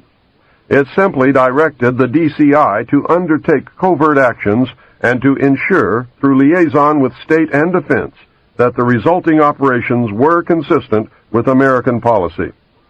Later, NSC-10/1 and NSC-10/2 were to supersede NSC-4 and NSC-4 Alpha and expanded the covert abilities even further. These actions established a buffer between the President and the information. It was intended that this buffer serve as a means for the President to deny knowledge if leaks divulged the true state of affairs. This buffer was used in later years for the purpose of effectively isolating succeeding presidents from any knowledge of the alien presence other than what the secret government and the intelligence community wanted them to know. Secretary of Defense James Forrestal objected to the secrecy. He was a very idealistic and religious man. He believed that the public should be told. James Forrestal was also one of the first known abductees. When he began to talk to leaders of the opposition party and leaders of the Congress about the alien problem, he was asked to resign by Truman. He expressed his fears to many people. Rightfully, he believed that he was being watched. This was interpreted by those who were ignorant of the facts as paranoia. Forrestal later was said to have suffered a mental breakdown. He was ordered to the mental ward of Bethesda Naval Hospital. In spite of the fact that the administration had no authority to have him committed, the order was carried out. In fact, it was feared that Forrestal would begin to talk again. He had to be isolated and discredited. His family and friends were denied permission to visit. Finally, on May 21, 1949, Forrestal's brother made a fateful decision. He notified authorities that he intended to remove James from Bethesda on May 22nd. Sometime in the early morning of May 22, 1949, agents of the Central Intelligence Agency tied a sheet around James Forrestal's neck, fastened the other end to a fixture in his room, then threw James Forrestal out the window. The sheet tore and he plummeted to his death. James Forrestal's secret diaries were confiscated by the CIA and were kept in the White House for many years. Due to public demand, the diaries were eventually rewritten and published in a sanitized version. The real diary information was later furnished by the CIA in book form to an agent who published the material as fiction. The name of the agent is Whitley Strieber, and the book is Majestic. James Forrestal became one of the first victims of the cover-up. The live alien that had been found wandering in the desert from the 1949 Roswell crash was named EB. The name had been suggested by Dr. Vannevar Bush and was short for Extraterrestrial Biological Entity. EB had a tendency to lie, and for over a year would give only the desired answer to questions asked. Those questions, which would have resulted in an undesirable answer, went unanswered. At some point during the second year of captivity, he began to open up. The information derived from EB was startling, to say the least. This compilation of his revelations became the foundation of what would later be called the Yellow Book. Photographs were taken of EB, which among others I was to view years later in Project Grudge. In late 1951, EB became ill. Medical personnel had been unable to determine the cause of EB's illness and had no background from which to draw. EB's system was chlorophyll-based, and he processed food into energy much the same as plants. Waste material was excreted the same as plants. Several experts were called in to study the illness. These specialists included medical doctors, botanists, and entomologists. A botanist, Dr. Guillermo Mendoza, was brought in to try and help him recover. Dr. Mendoza worked to save EB until June the 2nd, 1952, when EB died. Dr. Mendoza became the expert on at least this type of alien biology. The movie E.T. is the thinly disguised story of EB. In a futile attempt to save EB and to gain favor with this technologically superior race, the United States began broadcasting a call for help early in 1952 into the vast regions of space. The call went unanswered, but the project, dubbed Sigma, continued as an effort of good faith. President Truman created the super-secret National Security Agency known as the NSA by secret executive order on November the 4th, 1952. Its primary purpose was to decipher the alien communications, language, and establish a dialogue with the extraterrestrials. This most urgent task was a continuation of the earlier effort. The secondary purpose of the NSA was to monitor all communications and emissions from any and all electronic devices worldwide for the purpose of gathering intelligence, both human and alien, and to contain the secret of the alien presence. Project Sigma was successful. The NSA also maintains communications with the Luna base and other secret space programs. By executive order of the President, the NSA is exempt from all laws which do not specifically name the NSA in the text of the law as being subject to that law. That means that if the agency is not spelled out in the text of any and every law passed by the Congress, it is not subject to that or those laws. The NSA now performs many other duties, and in fact is the premier agency within the intelligence network. Today, the NSA receives approximately 75% of the monies allotted to the intelligence community. The old saying, "Where the money goes, therein the power resides," is true. The Director of Central Intelligence today is a figurehead maintained as a public ruse. The primary task of the NSA is still alien communications, but now includes other extraterrestrial projects as well. President Truman had been keeping our allies, including the Soviet Union, informed of the developing alien problem. This had been done in case the aliens turned out to be a threat to the human race. Plans were formulated to defend the Earth in case of invasion. Great difficulty was encountered in maintaining international secrecy. It was decided that an outside group was necessary to coordinate and control international efforts in order to hide the secret from the normal scrutiny of governments by the press.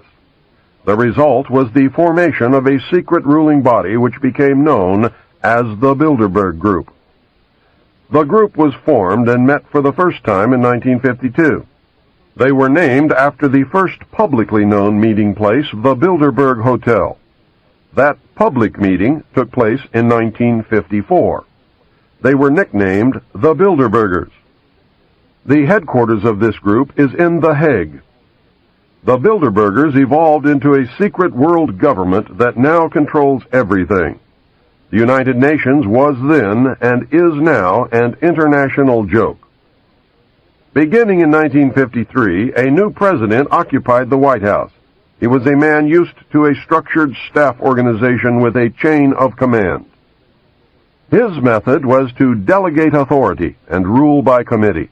He made major decisions, but only when his advisors were unable to come to a consensus. His normal method was to read through or listen to several alternatives and then approve one. Those who worked closely with him have stated that his favorite comment was, "Just do whatever it takes." He spent a lot of time on the golf course. This was not unusual for a man who had been career Army with the ultimate position of Supreme Allied Commander during a war, a post which had earned him 5 stars. The President was General of the Army Dwight David Eisenhower. During his first year in office, 1953, at least 10 more crashed discs were recovered along with 26 dead and 4 live aliens. Of the 10, 4 were found in Arizona, 2 in Texas, 1 in New Mexico, 1 in Louisiana, 1 in Montana, and 1 in South Africa. There were hundreds of sightings. Eisenhower knew that he had to wrestle and beat the alien problem. He knew that he could not do it by revealing the secret to the Congress. Early in 1953, the new president turned to his friend and fellow member of the Council on Foreign Relations, Nelson Rockefeller. Eisenhower and Rockefeller began planning the secret structure of alien task supervision, which was to become a reality within 1 year. The idea for MJ-12 was thus born. It was Nelson's uncle, Winthrop Aldrich, who had been crucial in convincing Eisenhower to run for president. The whole Rockefeller family, and with them, the Rockefeller empire, had solidly backed Ike. Eisenhower belonged heart and soul to the Council on Foreign Relations and the Rockefeller family. Asking Rockefeller for help with the alien problem was to be the biggest mistake Eisenhower ever made for the future of the United States and maybe for humanity. Within 1 week of Eisenhower's election, he had appointed Nelson Rockefeller chairman of a Presidential Advisory Committee on Government Organization. Rockefeller was responsible for planning the reorganization of the government, something he had dreamed of for many years. New Deal programs went into one single cabinet position called the Department of Health, Education, and Welfare. When the Congress approved the new cabinet position in April 1953, Nelson was named to the post of Undersecretary to Ovida Culp Hobby. In 1953, astronomers discovered large objects in space which were tracked moving toward the Earth. It was first believed that they were asteroids. Later evidence proved that the objects could only be spaceships. Project Sigma intercepted alien radio communications. When the objects reached the Earth, they took up a very high geosynchronous orbit around the equator. There were several huge ships, and their actual intent was unknown. Project Sigma and a new project, Plato, through radio communications using the computer binary language, were able to arrange a landing that resulted in face-to-face contact with alien beings from another planet. This landing took place in the desert. The movie Close Encounters of the Third Kind is a fictionalized version of the actual events. Project Plato was tasked with establishing diplomatic relations with this race of space aliens. A hostage was left with us as a pledge that they would return and formalize a treaty. In the meantime, a race of humanoid aliens landed at Homestead Air Force Base in Florida and successfully communicated with the United States government. This group warned us against the race orbiting the equator and offered to help us with our spiritual development. They demanded that we dismantle and destroy our nuclear weapons as the major condition. They refused to exchange technology, citing that we were spiritually unable to handle the technology we already possessed. These overtures were rejected on the grounds that it would be foolish to disarm in the face of such an uncertain future. There was no track record to read from. It may have been an unfortunate decision. A third landing at Muroc, now Edwards Air Force Base, took place in 1954. The base was closed for 3 days, and no one was allowed to enter or leave during that time. The historical event had been planned in advance. Details of a treaty had been agreed upon. Eisenhower arranged to be in Palm Springs on vacation. On the appointed day, the president was spirited to the base. The excuse was given to the press that he was visiting a dentist. Witnesses to the event have stated that 3 UFOs flew over the base and then landed. Anti-aircraft batteries were undergoing live-fire training, and the startled personnel actually fired at the crafts as they passed overhead. Luckily, the shells missed, and no one was injured. President Eisenhower met with the aliens on February the 20th, 1954, and a formal treaty between the alien nation and the United States of America was signed. We then received our first alien ambassador from outer space. He was the hostage that had been left at the first landing in the desert. His name and title was His Omnipotent Highness Krill. In the American tradition of disdain for royal titles, he was secretly called Original Hostage Krill. Shortly after this meeting, President Eisenhower suffered a heart attack. 4 others present at the meeting were Franklin Allen of the Hearst newspapers, Edwin Norse of Brookings Institute, Gerald Light of Metaphysical Research fame, and Catholic Bishop McIntyre of Los Angeles. Their reaction was judged as the microcosm of what the public reaction might be. Based upon this reaction, it was decided that the public could not be told. Later studies confirmed the decision as sound. An emotionally revealing letter written by Gerald Light spells it out in chilling detail. It reads, "My dear friend, I have just returned from Muroc. The report is true. Devastatingly true. I made the journey in company with Franklin Allen of the Hearst papers and Edwin Norse of Brookings Institute, who was Truman's erstwhile financial advisor, and Bishop McIntyre of Los Angeles. Keep these names confidential for the present, please. When we were allowed to enter the restricted section, after about 6 hours in which we were checked out on every possible item, event, incident, and aspect of our personal and public lives, I had the distinct feeling that the world had come to an end with fantastic realism. For I have never seen so many human beings in a state of complete collapse and confusion as they realized that their own world had indeed ended with such finality as to beggar description. The reality of other plane aeroforms is now and forever removed from the realms of speculation and made a rather painful part of the consciousness of every responsible scientific and political group. During my 2 days' visit, I saw 5 separate and distinct types of aircraft being studied and handled by our Air Force officials, with the assistance and permission of the Etherians. I have no words to express my reaction. It has finally happened. It is now a matter of history. President Eisenhower, as you may already know, was spirited over to Muroc one night during his visit to Palm Springs recently, and it is my conviction that he will ignore the terrific conflict between the various authorities and go directly to the people via radio and television, if the impasse continues much longer. From what I could gather, an official statement to the country is being prepared for delivery about the middle of May. We know that no such announcement was ever made. The Silence Control Group won the day.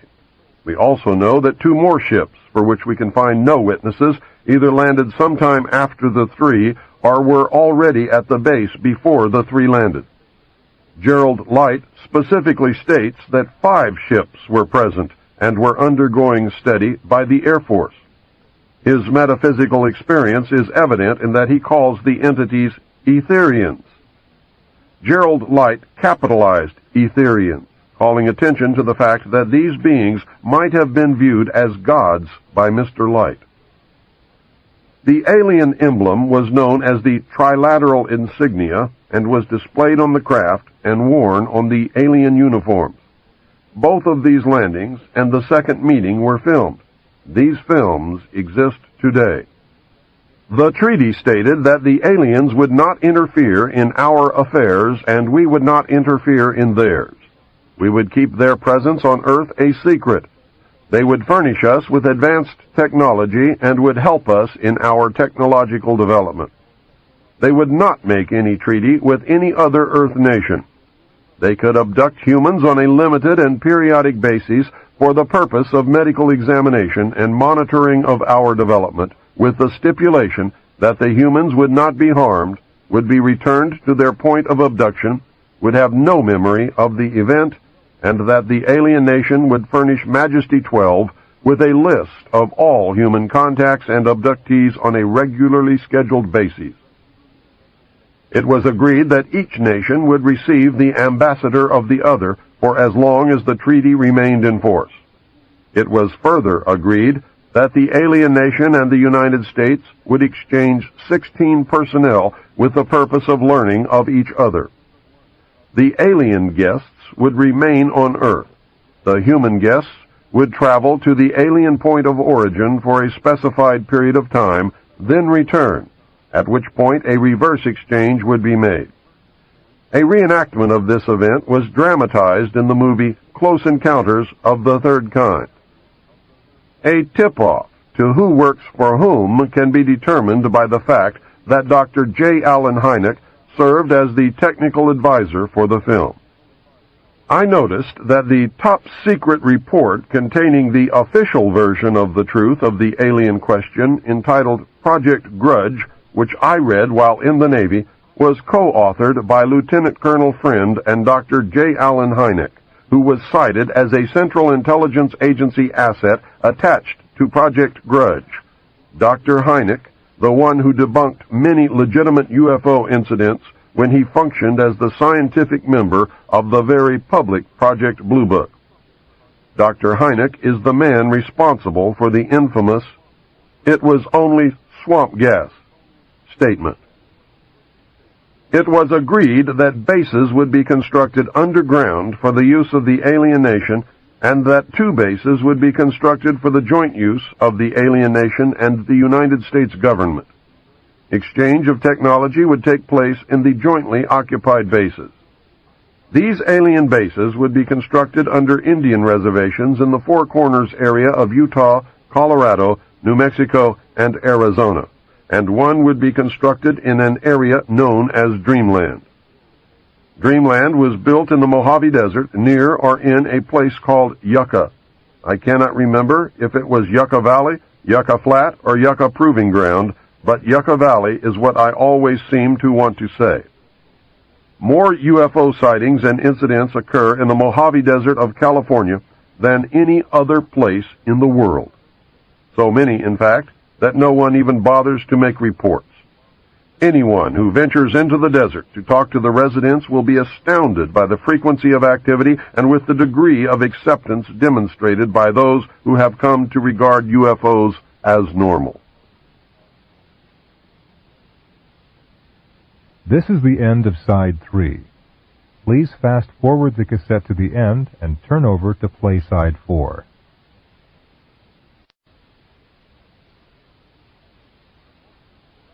According to the documents that I read, all alien areas are under complete control of the Naval Department. All personnel who work in these complexes receive their checks from the Navy through a subcontractor. The checks never make reference to the government or the Navy. Construction of the bases began immediately, but progress was slow. Large amounts of money were made available in 1957. Work continued on the Yellow Book. Project Red Light was formed, and experimentation in test-flying alien craft was begun in earnest. A super top-secret facility was built at Groom Lake in Nevada in the midst of the weapons test range.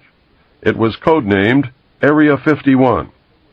The installation was placed under the Department of the Navy, and all personnel required a Q clearance as well as executive approval. This is ironic due to the fact that the President of the United States does not have clearance to visit this site. The alien base and exchange of technology actually took place in an area codenamed Dreamland above ground, and the underground portion was dubbed the Dark Side of the Moon. According to the documentation that I read, at least 600 alien beings actually resided full-time at this site, along with an unknown number of scientists and CIA personnel. Due to the fear of implantation, only certain people were allowed to interface with the alien beings, and those personnel were and are watched and monitored continuously. The Army was tasked to form a super-secret organization to furnish security for the alien task projects. This organization became the National Reconnaissance Organization based at Fort Carson, Colorado. The specific teams trained to secure the projects were called Delta. Lieutenant Colonel James Bogreitz was a Delta Force commander. A second project, codenamed Snowbird, was promulgated to explain away any sightings of the red light crafts as being Air Force experiments. The Snowbird crafts were manufactured using conventional technology and were flown for the press on several occasions. Project Snowbird was also used to debunk legitimate public sightings of alien craft. Project Snowbird was very successful, and reports from the public declined steadily until recent years. A multi-million-dollar secret fund was organized and kept by the military office of the White House. This fund was used to build over 75 deep underground facilities. Presidents who asked were told the fund was used to build deep underground shelters for the president in case of war. Only a few were built for the president. Millions of dollars were used to build top-secret alien bases as well as top-secret dumb, deep underground military bases. President Johnson used this fund to build a movie theater and pave the road on his ranch. He had no idea of its true purpose. The secret White House Underground Construction Fund was set up in 1957 by President Eisenhower. The funding was obtained from Congress under the guise of construction and maintenance of secret sites where the president could be taken in case of military attack, presidential emergency sites. The sites are literally holes in the ground deep enough to withstand a nuclear blast and are outfitted with state-of-the-art communications equipment. To date, there are more than 75 sites spread around the country which were built using the money from this fund. The Atomic Energy Commission has built at least an additional 22 underground sites. The location and everything to do with these sites were and are considered and treated as top secret. The money was and is in control of the military office of the White House and was and is laundered through so circuitous a web that even the most knowledgeable spy or accountant cannot follow it. By secret executive memorandum NSC 5510, Eisenhower had preceded NSC 5412/1 to establish a permanent committee, to be known as Majesty 12, to oversee and conduct all covert activities concerned with the alien question. There were 19 members of Majesty 12. The first rule of Majesty 12 was that no order could be given and no action could be taken without a majority vote of 12 in favor, thus Majority 12. Orders issued by Majesty 12 became known as Majority 12 directives. This group was made up over the years of the top officers and directors of the Council on Foreign Relations and later the Trilateral Commission. Gordon Dean, George Bush, and Zbigniew Brzezinski were among them. By 1955, it became obvious that the aliens had deceived Eisenhower and had broken the treaty. Mutilated humans were being found, along with mutilated animals across the United States. It was suspected that the aliens were not submitting a complete list of human contacts and abductees to Majesty 12, and it was suspected that not all abductees had been returned. The Soviet Union was suspected of interfacing with them, and this proved to be true. The aliens stated that they had been and were then manipulating masses of people through secret societies, witchcraft, magic, the occult, and religion. You must understand that this claim could also be a manipulation. After several Air Force combat air engagements with alien craft, it also became apparent that our weapons were no match against them. In November 1955, NSC 5412/2 was issued, establishing a study committee to explore all factors which are involved in the making and implementing of foreign policy in the nuclear age.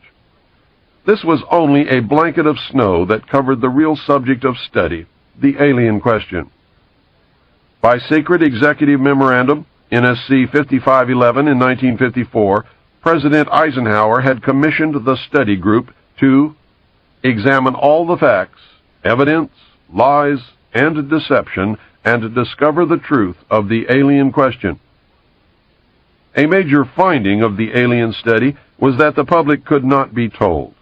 It was believed that this would most certainly lead to economic collapse of the religious structure, and national panic, which could lead into anarchy. Secrecy thus continued. An offshoot of this finding was that if the public could not be told, Congress could not be told. Funding for the projects and research would have to come from outside the government. In the meantime, money was to be obtained from the military budget and from Central Intelligence Agency confidential, non-appropriated funds. Another major finding was that the aliens were using humans and animals for a source of glandular secretions, enzymes, hormonal secretions, blood plasma, and possibly in genetic experiments. The aliens explained these actions as necessary to their survival. They stated that their genetic structure had deteriorated and that they were no longer able to reproduce.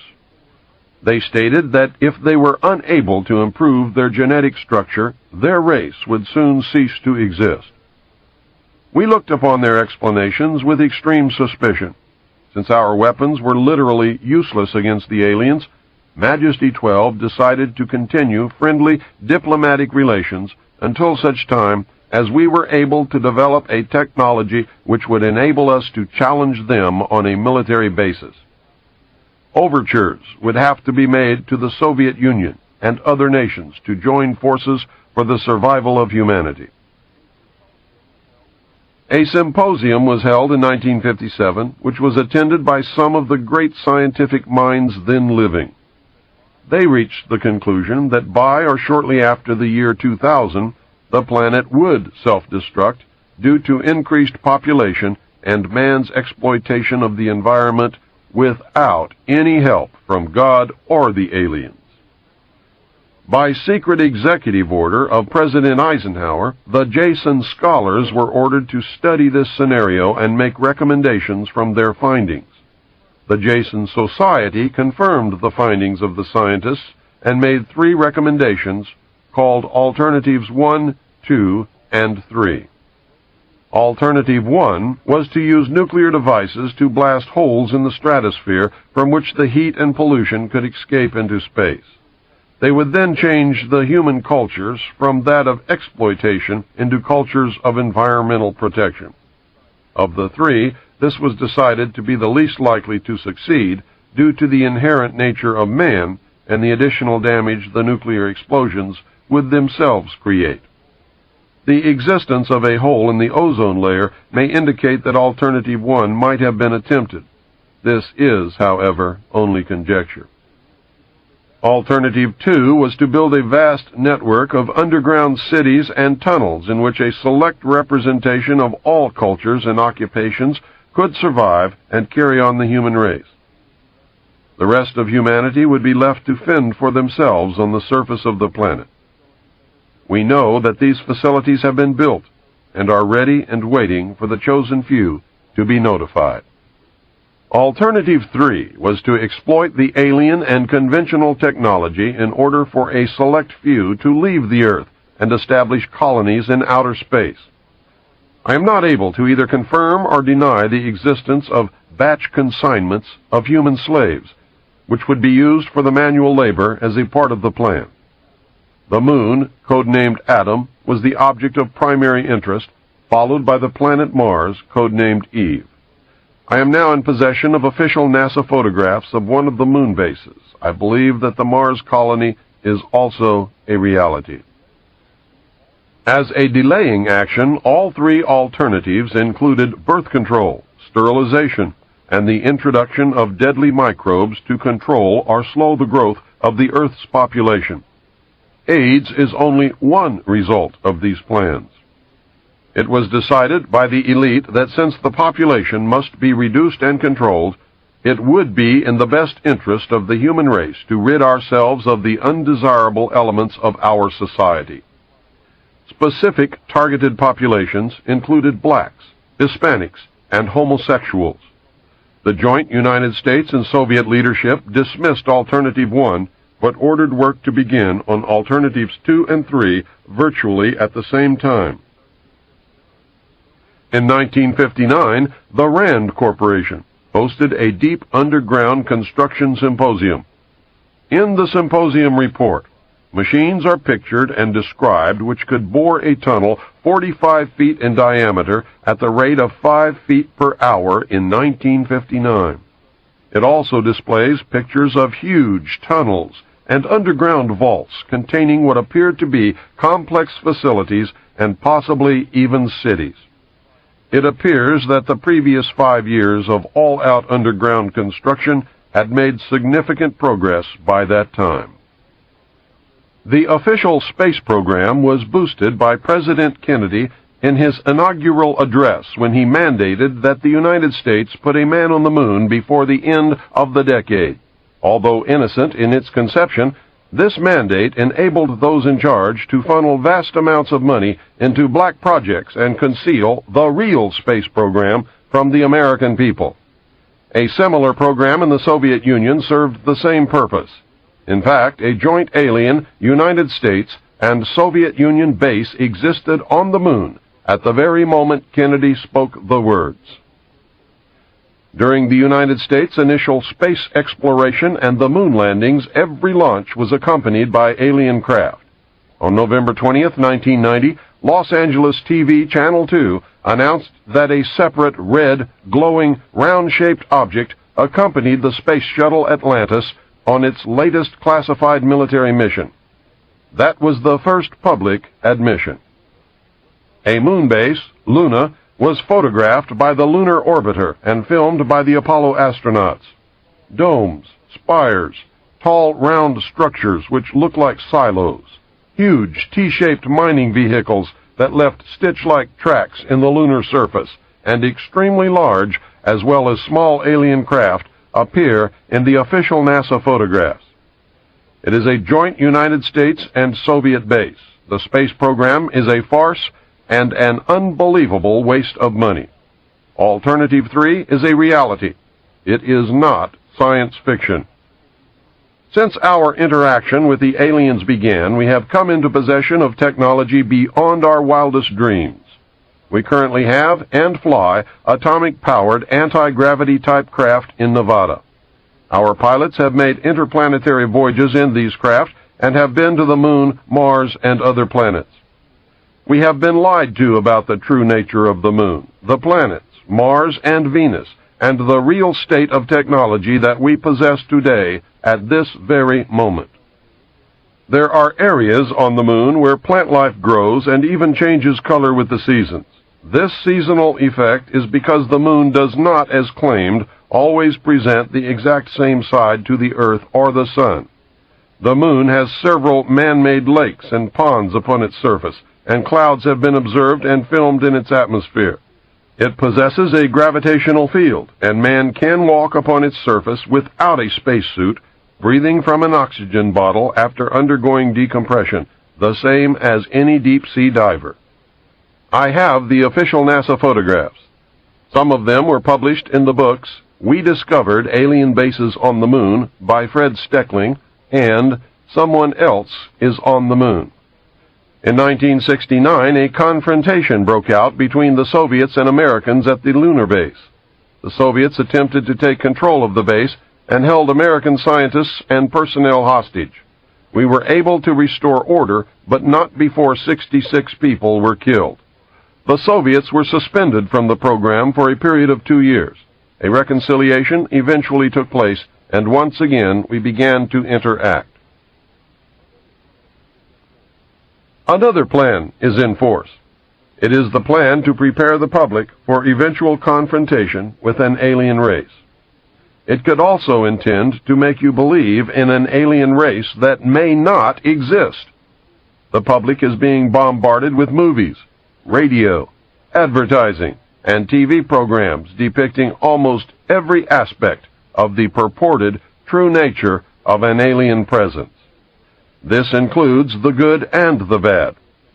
Look around and pay attention. Someone is planning to make their presence known, and the government is preparing you for it. They do not want any panic. The unprecedented number of sightings worldwide indicates that public exposure is not far off. Never in history have there been so many incidents involving UFOs, and never in history have there been so many official acknowledgments. For many years, the secret government has been importing drugs and selling them to the people, mainly the poor and minorities. Social welfare programs were put into place to create a dependent, non-working element in our society. The government then began to remove these programs to force people into a criminal class that did not exist in the 50s and 60s. The government encouraged the manufacture and importation of military firearms for the criminals to use. This is intended to foster a feeling of insecurity, which would lead the American people to voluntarily disarm themselves by passing laws against firearms.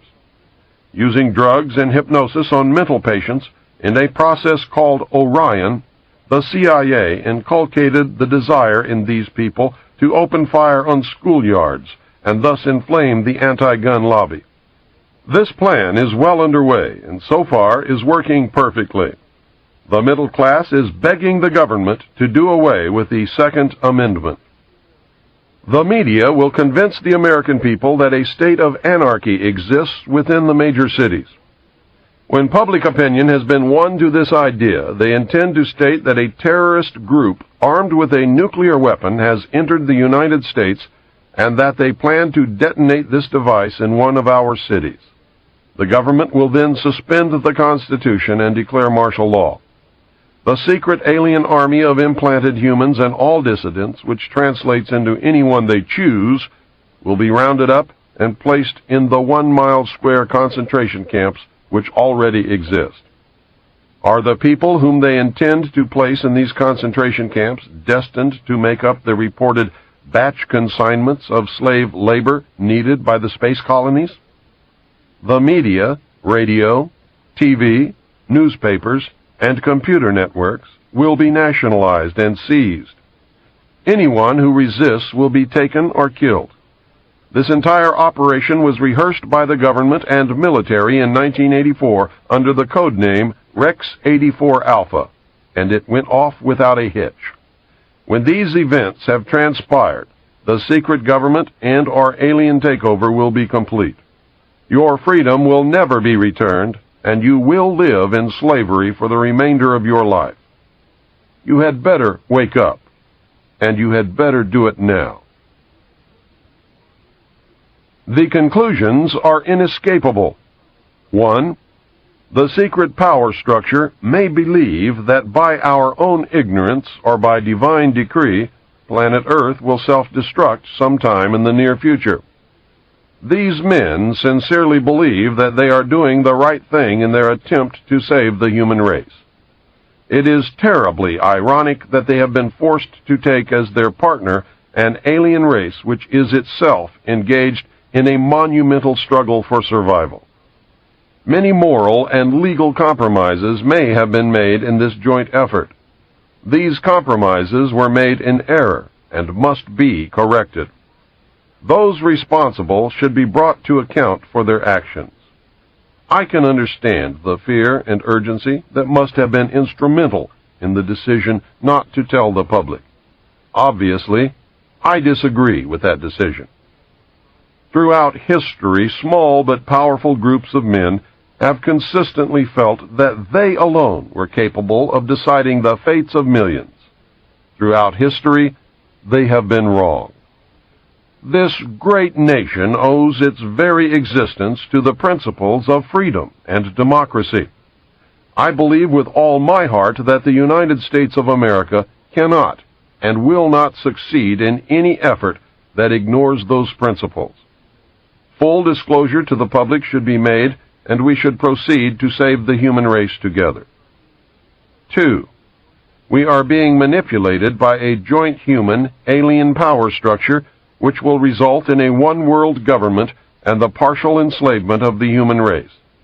This has been deemed necessary to solve the elemental question: who will speak for planet Earth? It has been decided that man is not mature enough in his evolutionary development to be trusted to interact properly with an alien race. We already have enough trouble between the different human races. So what would happen if a totally alien extraterrestrial race was introduced? Would they be lynched, spit upon, or shot? Would discrimination result in nasty encounters that would doom humanity as a result of the aliens' obviously superior technology? Have our leaders decided to lock us in the playpen? The only way to prevent this scenario from taking place is to cause an evolutionary leap in consciousness, a paradigm shift for the entire human race. I have no idea how it can be done, but I know that it desperately needs to be done. It needs to be done very quickly and very quietly. 3.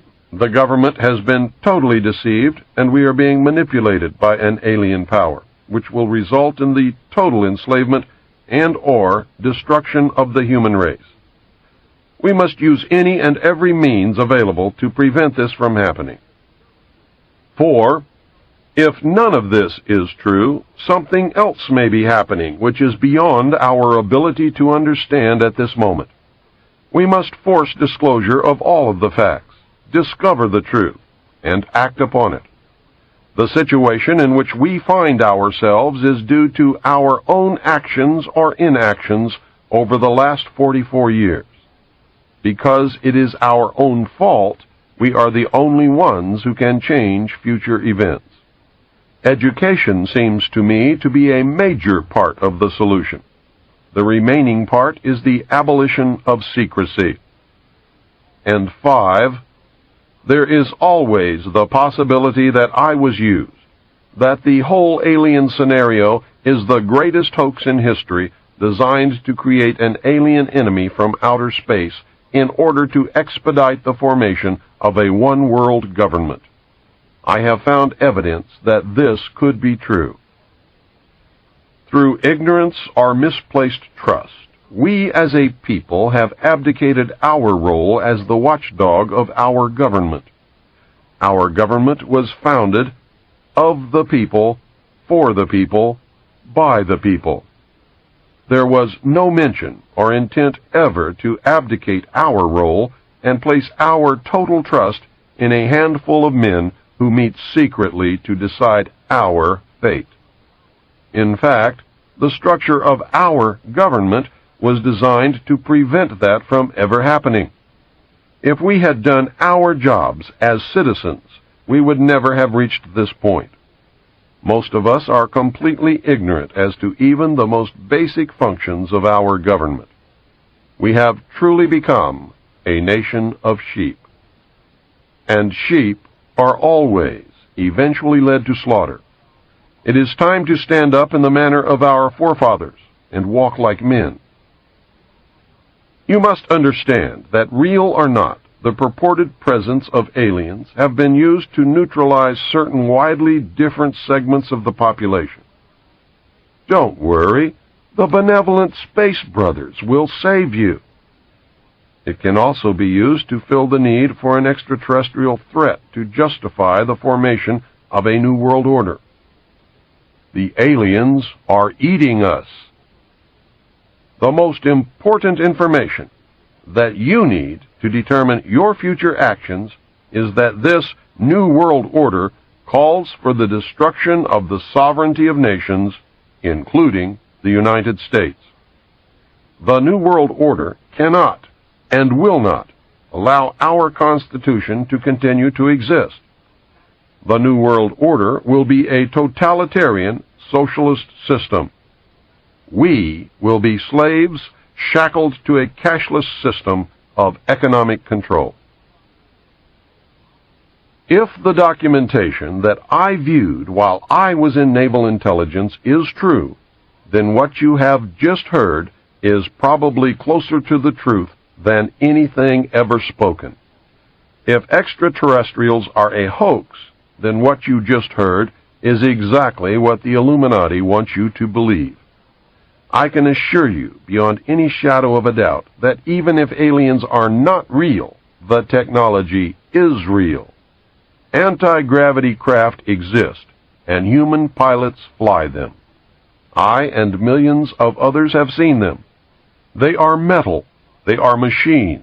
They come in different sizes and shapes. They are obviously, intelligently guided. Now, here is an interview with author William Cooper. So, Mr. Cooper, are there larger numbers of people all the time who are receptive to your message and who are thinking a little bit more deeply and critically about these fundamental issues of government and politics that perhaps they did not give as much thought to in the past? Oh, yes. In fact, I never dreamed that I would make such an impact.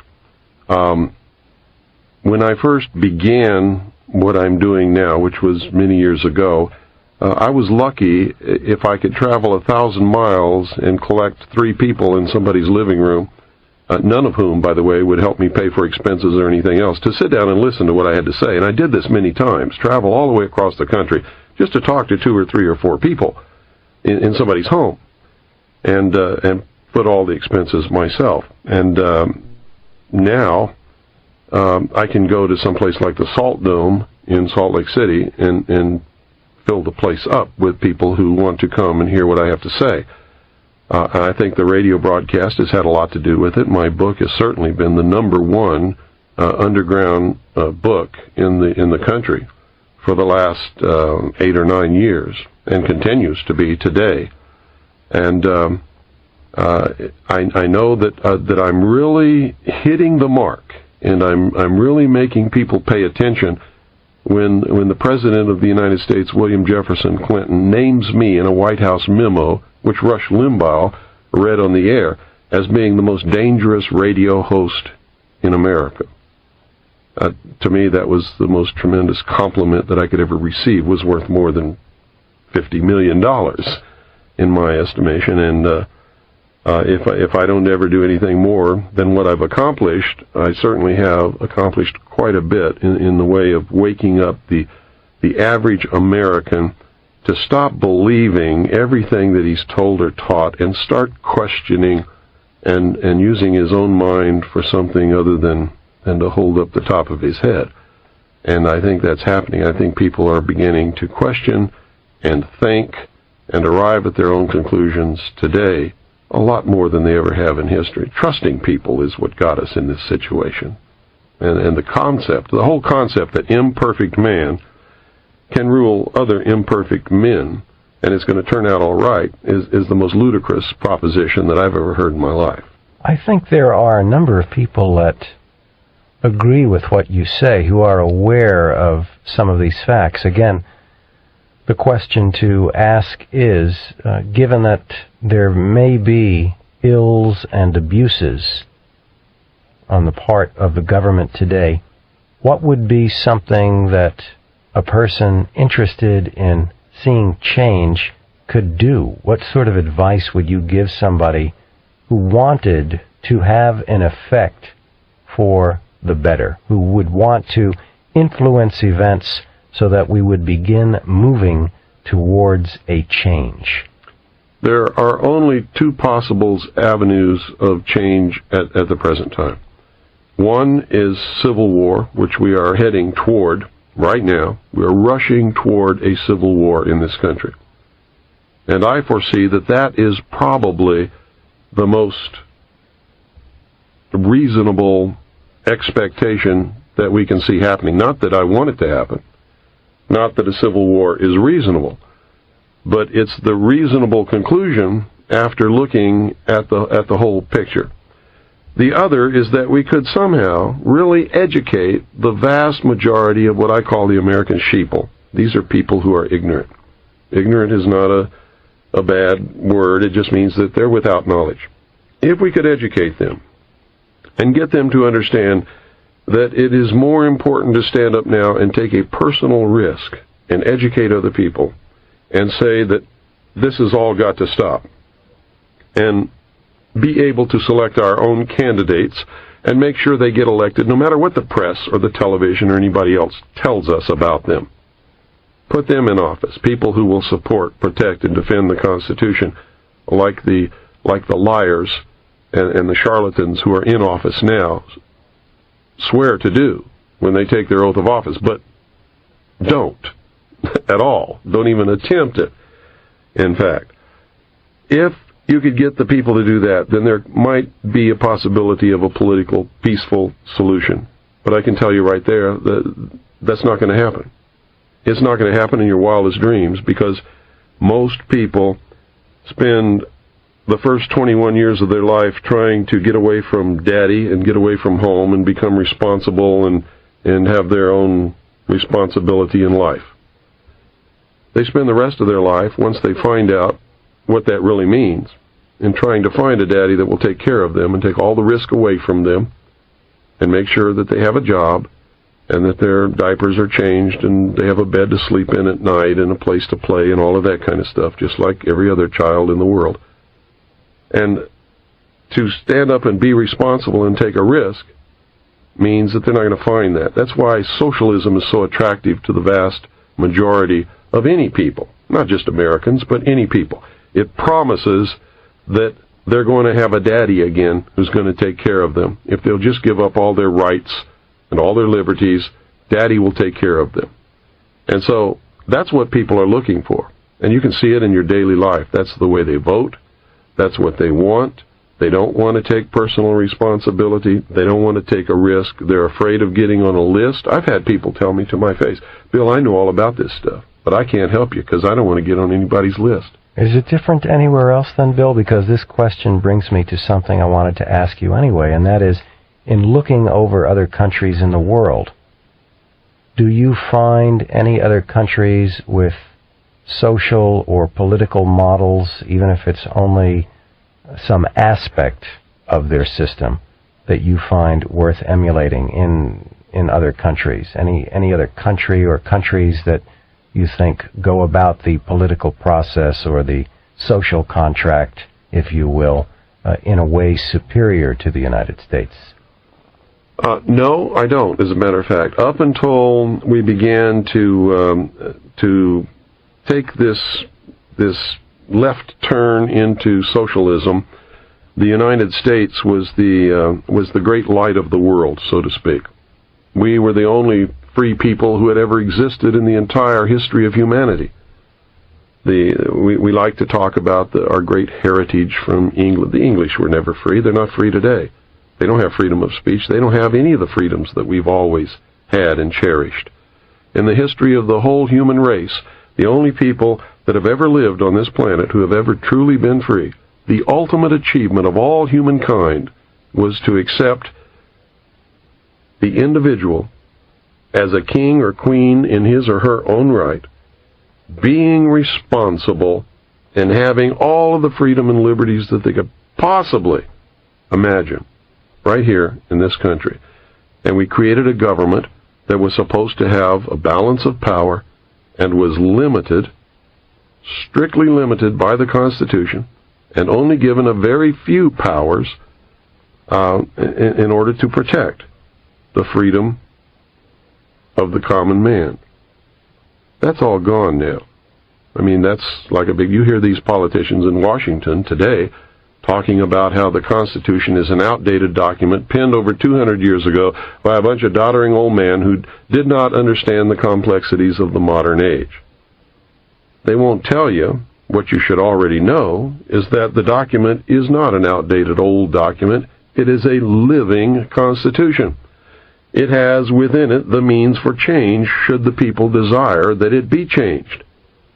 But the people don't desire that, so they just go ahead and throw it in the trash can anyway and go about their business doing anything that they want to do, while Joe Blow on the street doesn't even know that it's happening because he's never read the document that guarantees his freedom in his whole life. So, Mr. Cooper, given the controversial nature of so many of the things that you have studied with regard to government and the law and the abuses thereof, tell us a little bit about how it has affected your personal life. You're a family man with 2 children. What kind of impact has the work you've done had on your family? Well, that's quite an interesting question, and that doesn't get asked very much. But it's had a tremendous effect. If you want to find out how quickly society can turn against one, and I'm talking seriously here, stand up and tell the truth about just anything that you want to stand up and tell the truth about. It scares the living daylights out of everyone. And so the first thing that happens is you find out who your friends are and who your friends are not, because there's a great weeding out there. And it's not anything that you do on your part or that I've done on my part. They just disappear. And you find very quickly that people are afraid to be around you because they can see the government being upset about what you're talking about, and they can see repercussions coming, and of course they have happened and will continue to happen. And ultimately, I really believe that there will be some kind of a terminal point where they decide that they're not just not going to put up with this pest anymore, and that's going to be the end of me. We have been literally financially in the ditch. We have found it impossible to get any kind of a normal job with anyone who knows anything about what I do. You can't go to church, you can't go to cocktail parties because everybody else is sitting around talking about the weather or, oh, what school did you go to? And when you have done the research and arrived at some of the answers that I know to be true now, those people become like kindergarten children.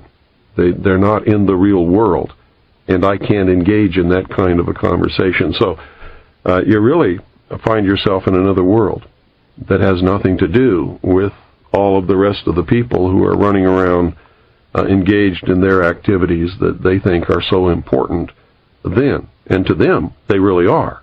But to me, they've lost the reality of what really is important, and they're about to lose their freedom to even discover those things at this point. May I ask you a last question, and that is, how would you like to be seen or remembered in future years when people look back and you think about the thrust of your work? What is it that you would like to be best remembered for? I think I would like to be remembered like Paul Revere was remembered. At a time when it was needed and nobody else would do it, I got on my horse and rode through the night and said, "The British are coming." And this time it's not the British, although there's an element of the British here because England is a socialist country. I'm sure you know that. That's all. I'm not looking for any fame or any fortune. You certainly don't get rich doing what I'm doing. And infamous is probably the real word that describes what happens to you as far as public recognition in a world where political correctness is the theme of the day. You just don't do what I'm doing. So if anybody wants to remember me, I would certainly be pleased if they just remembered I did what was the responsible and the right thing to do at a time when nobody else had the guts to do it. Well, Cooper, thank you for your time. You're welcome.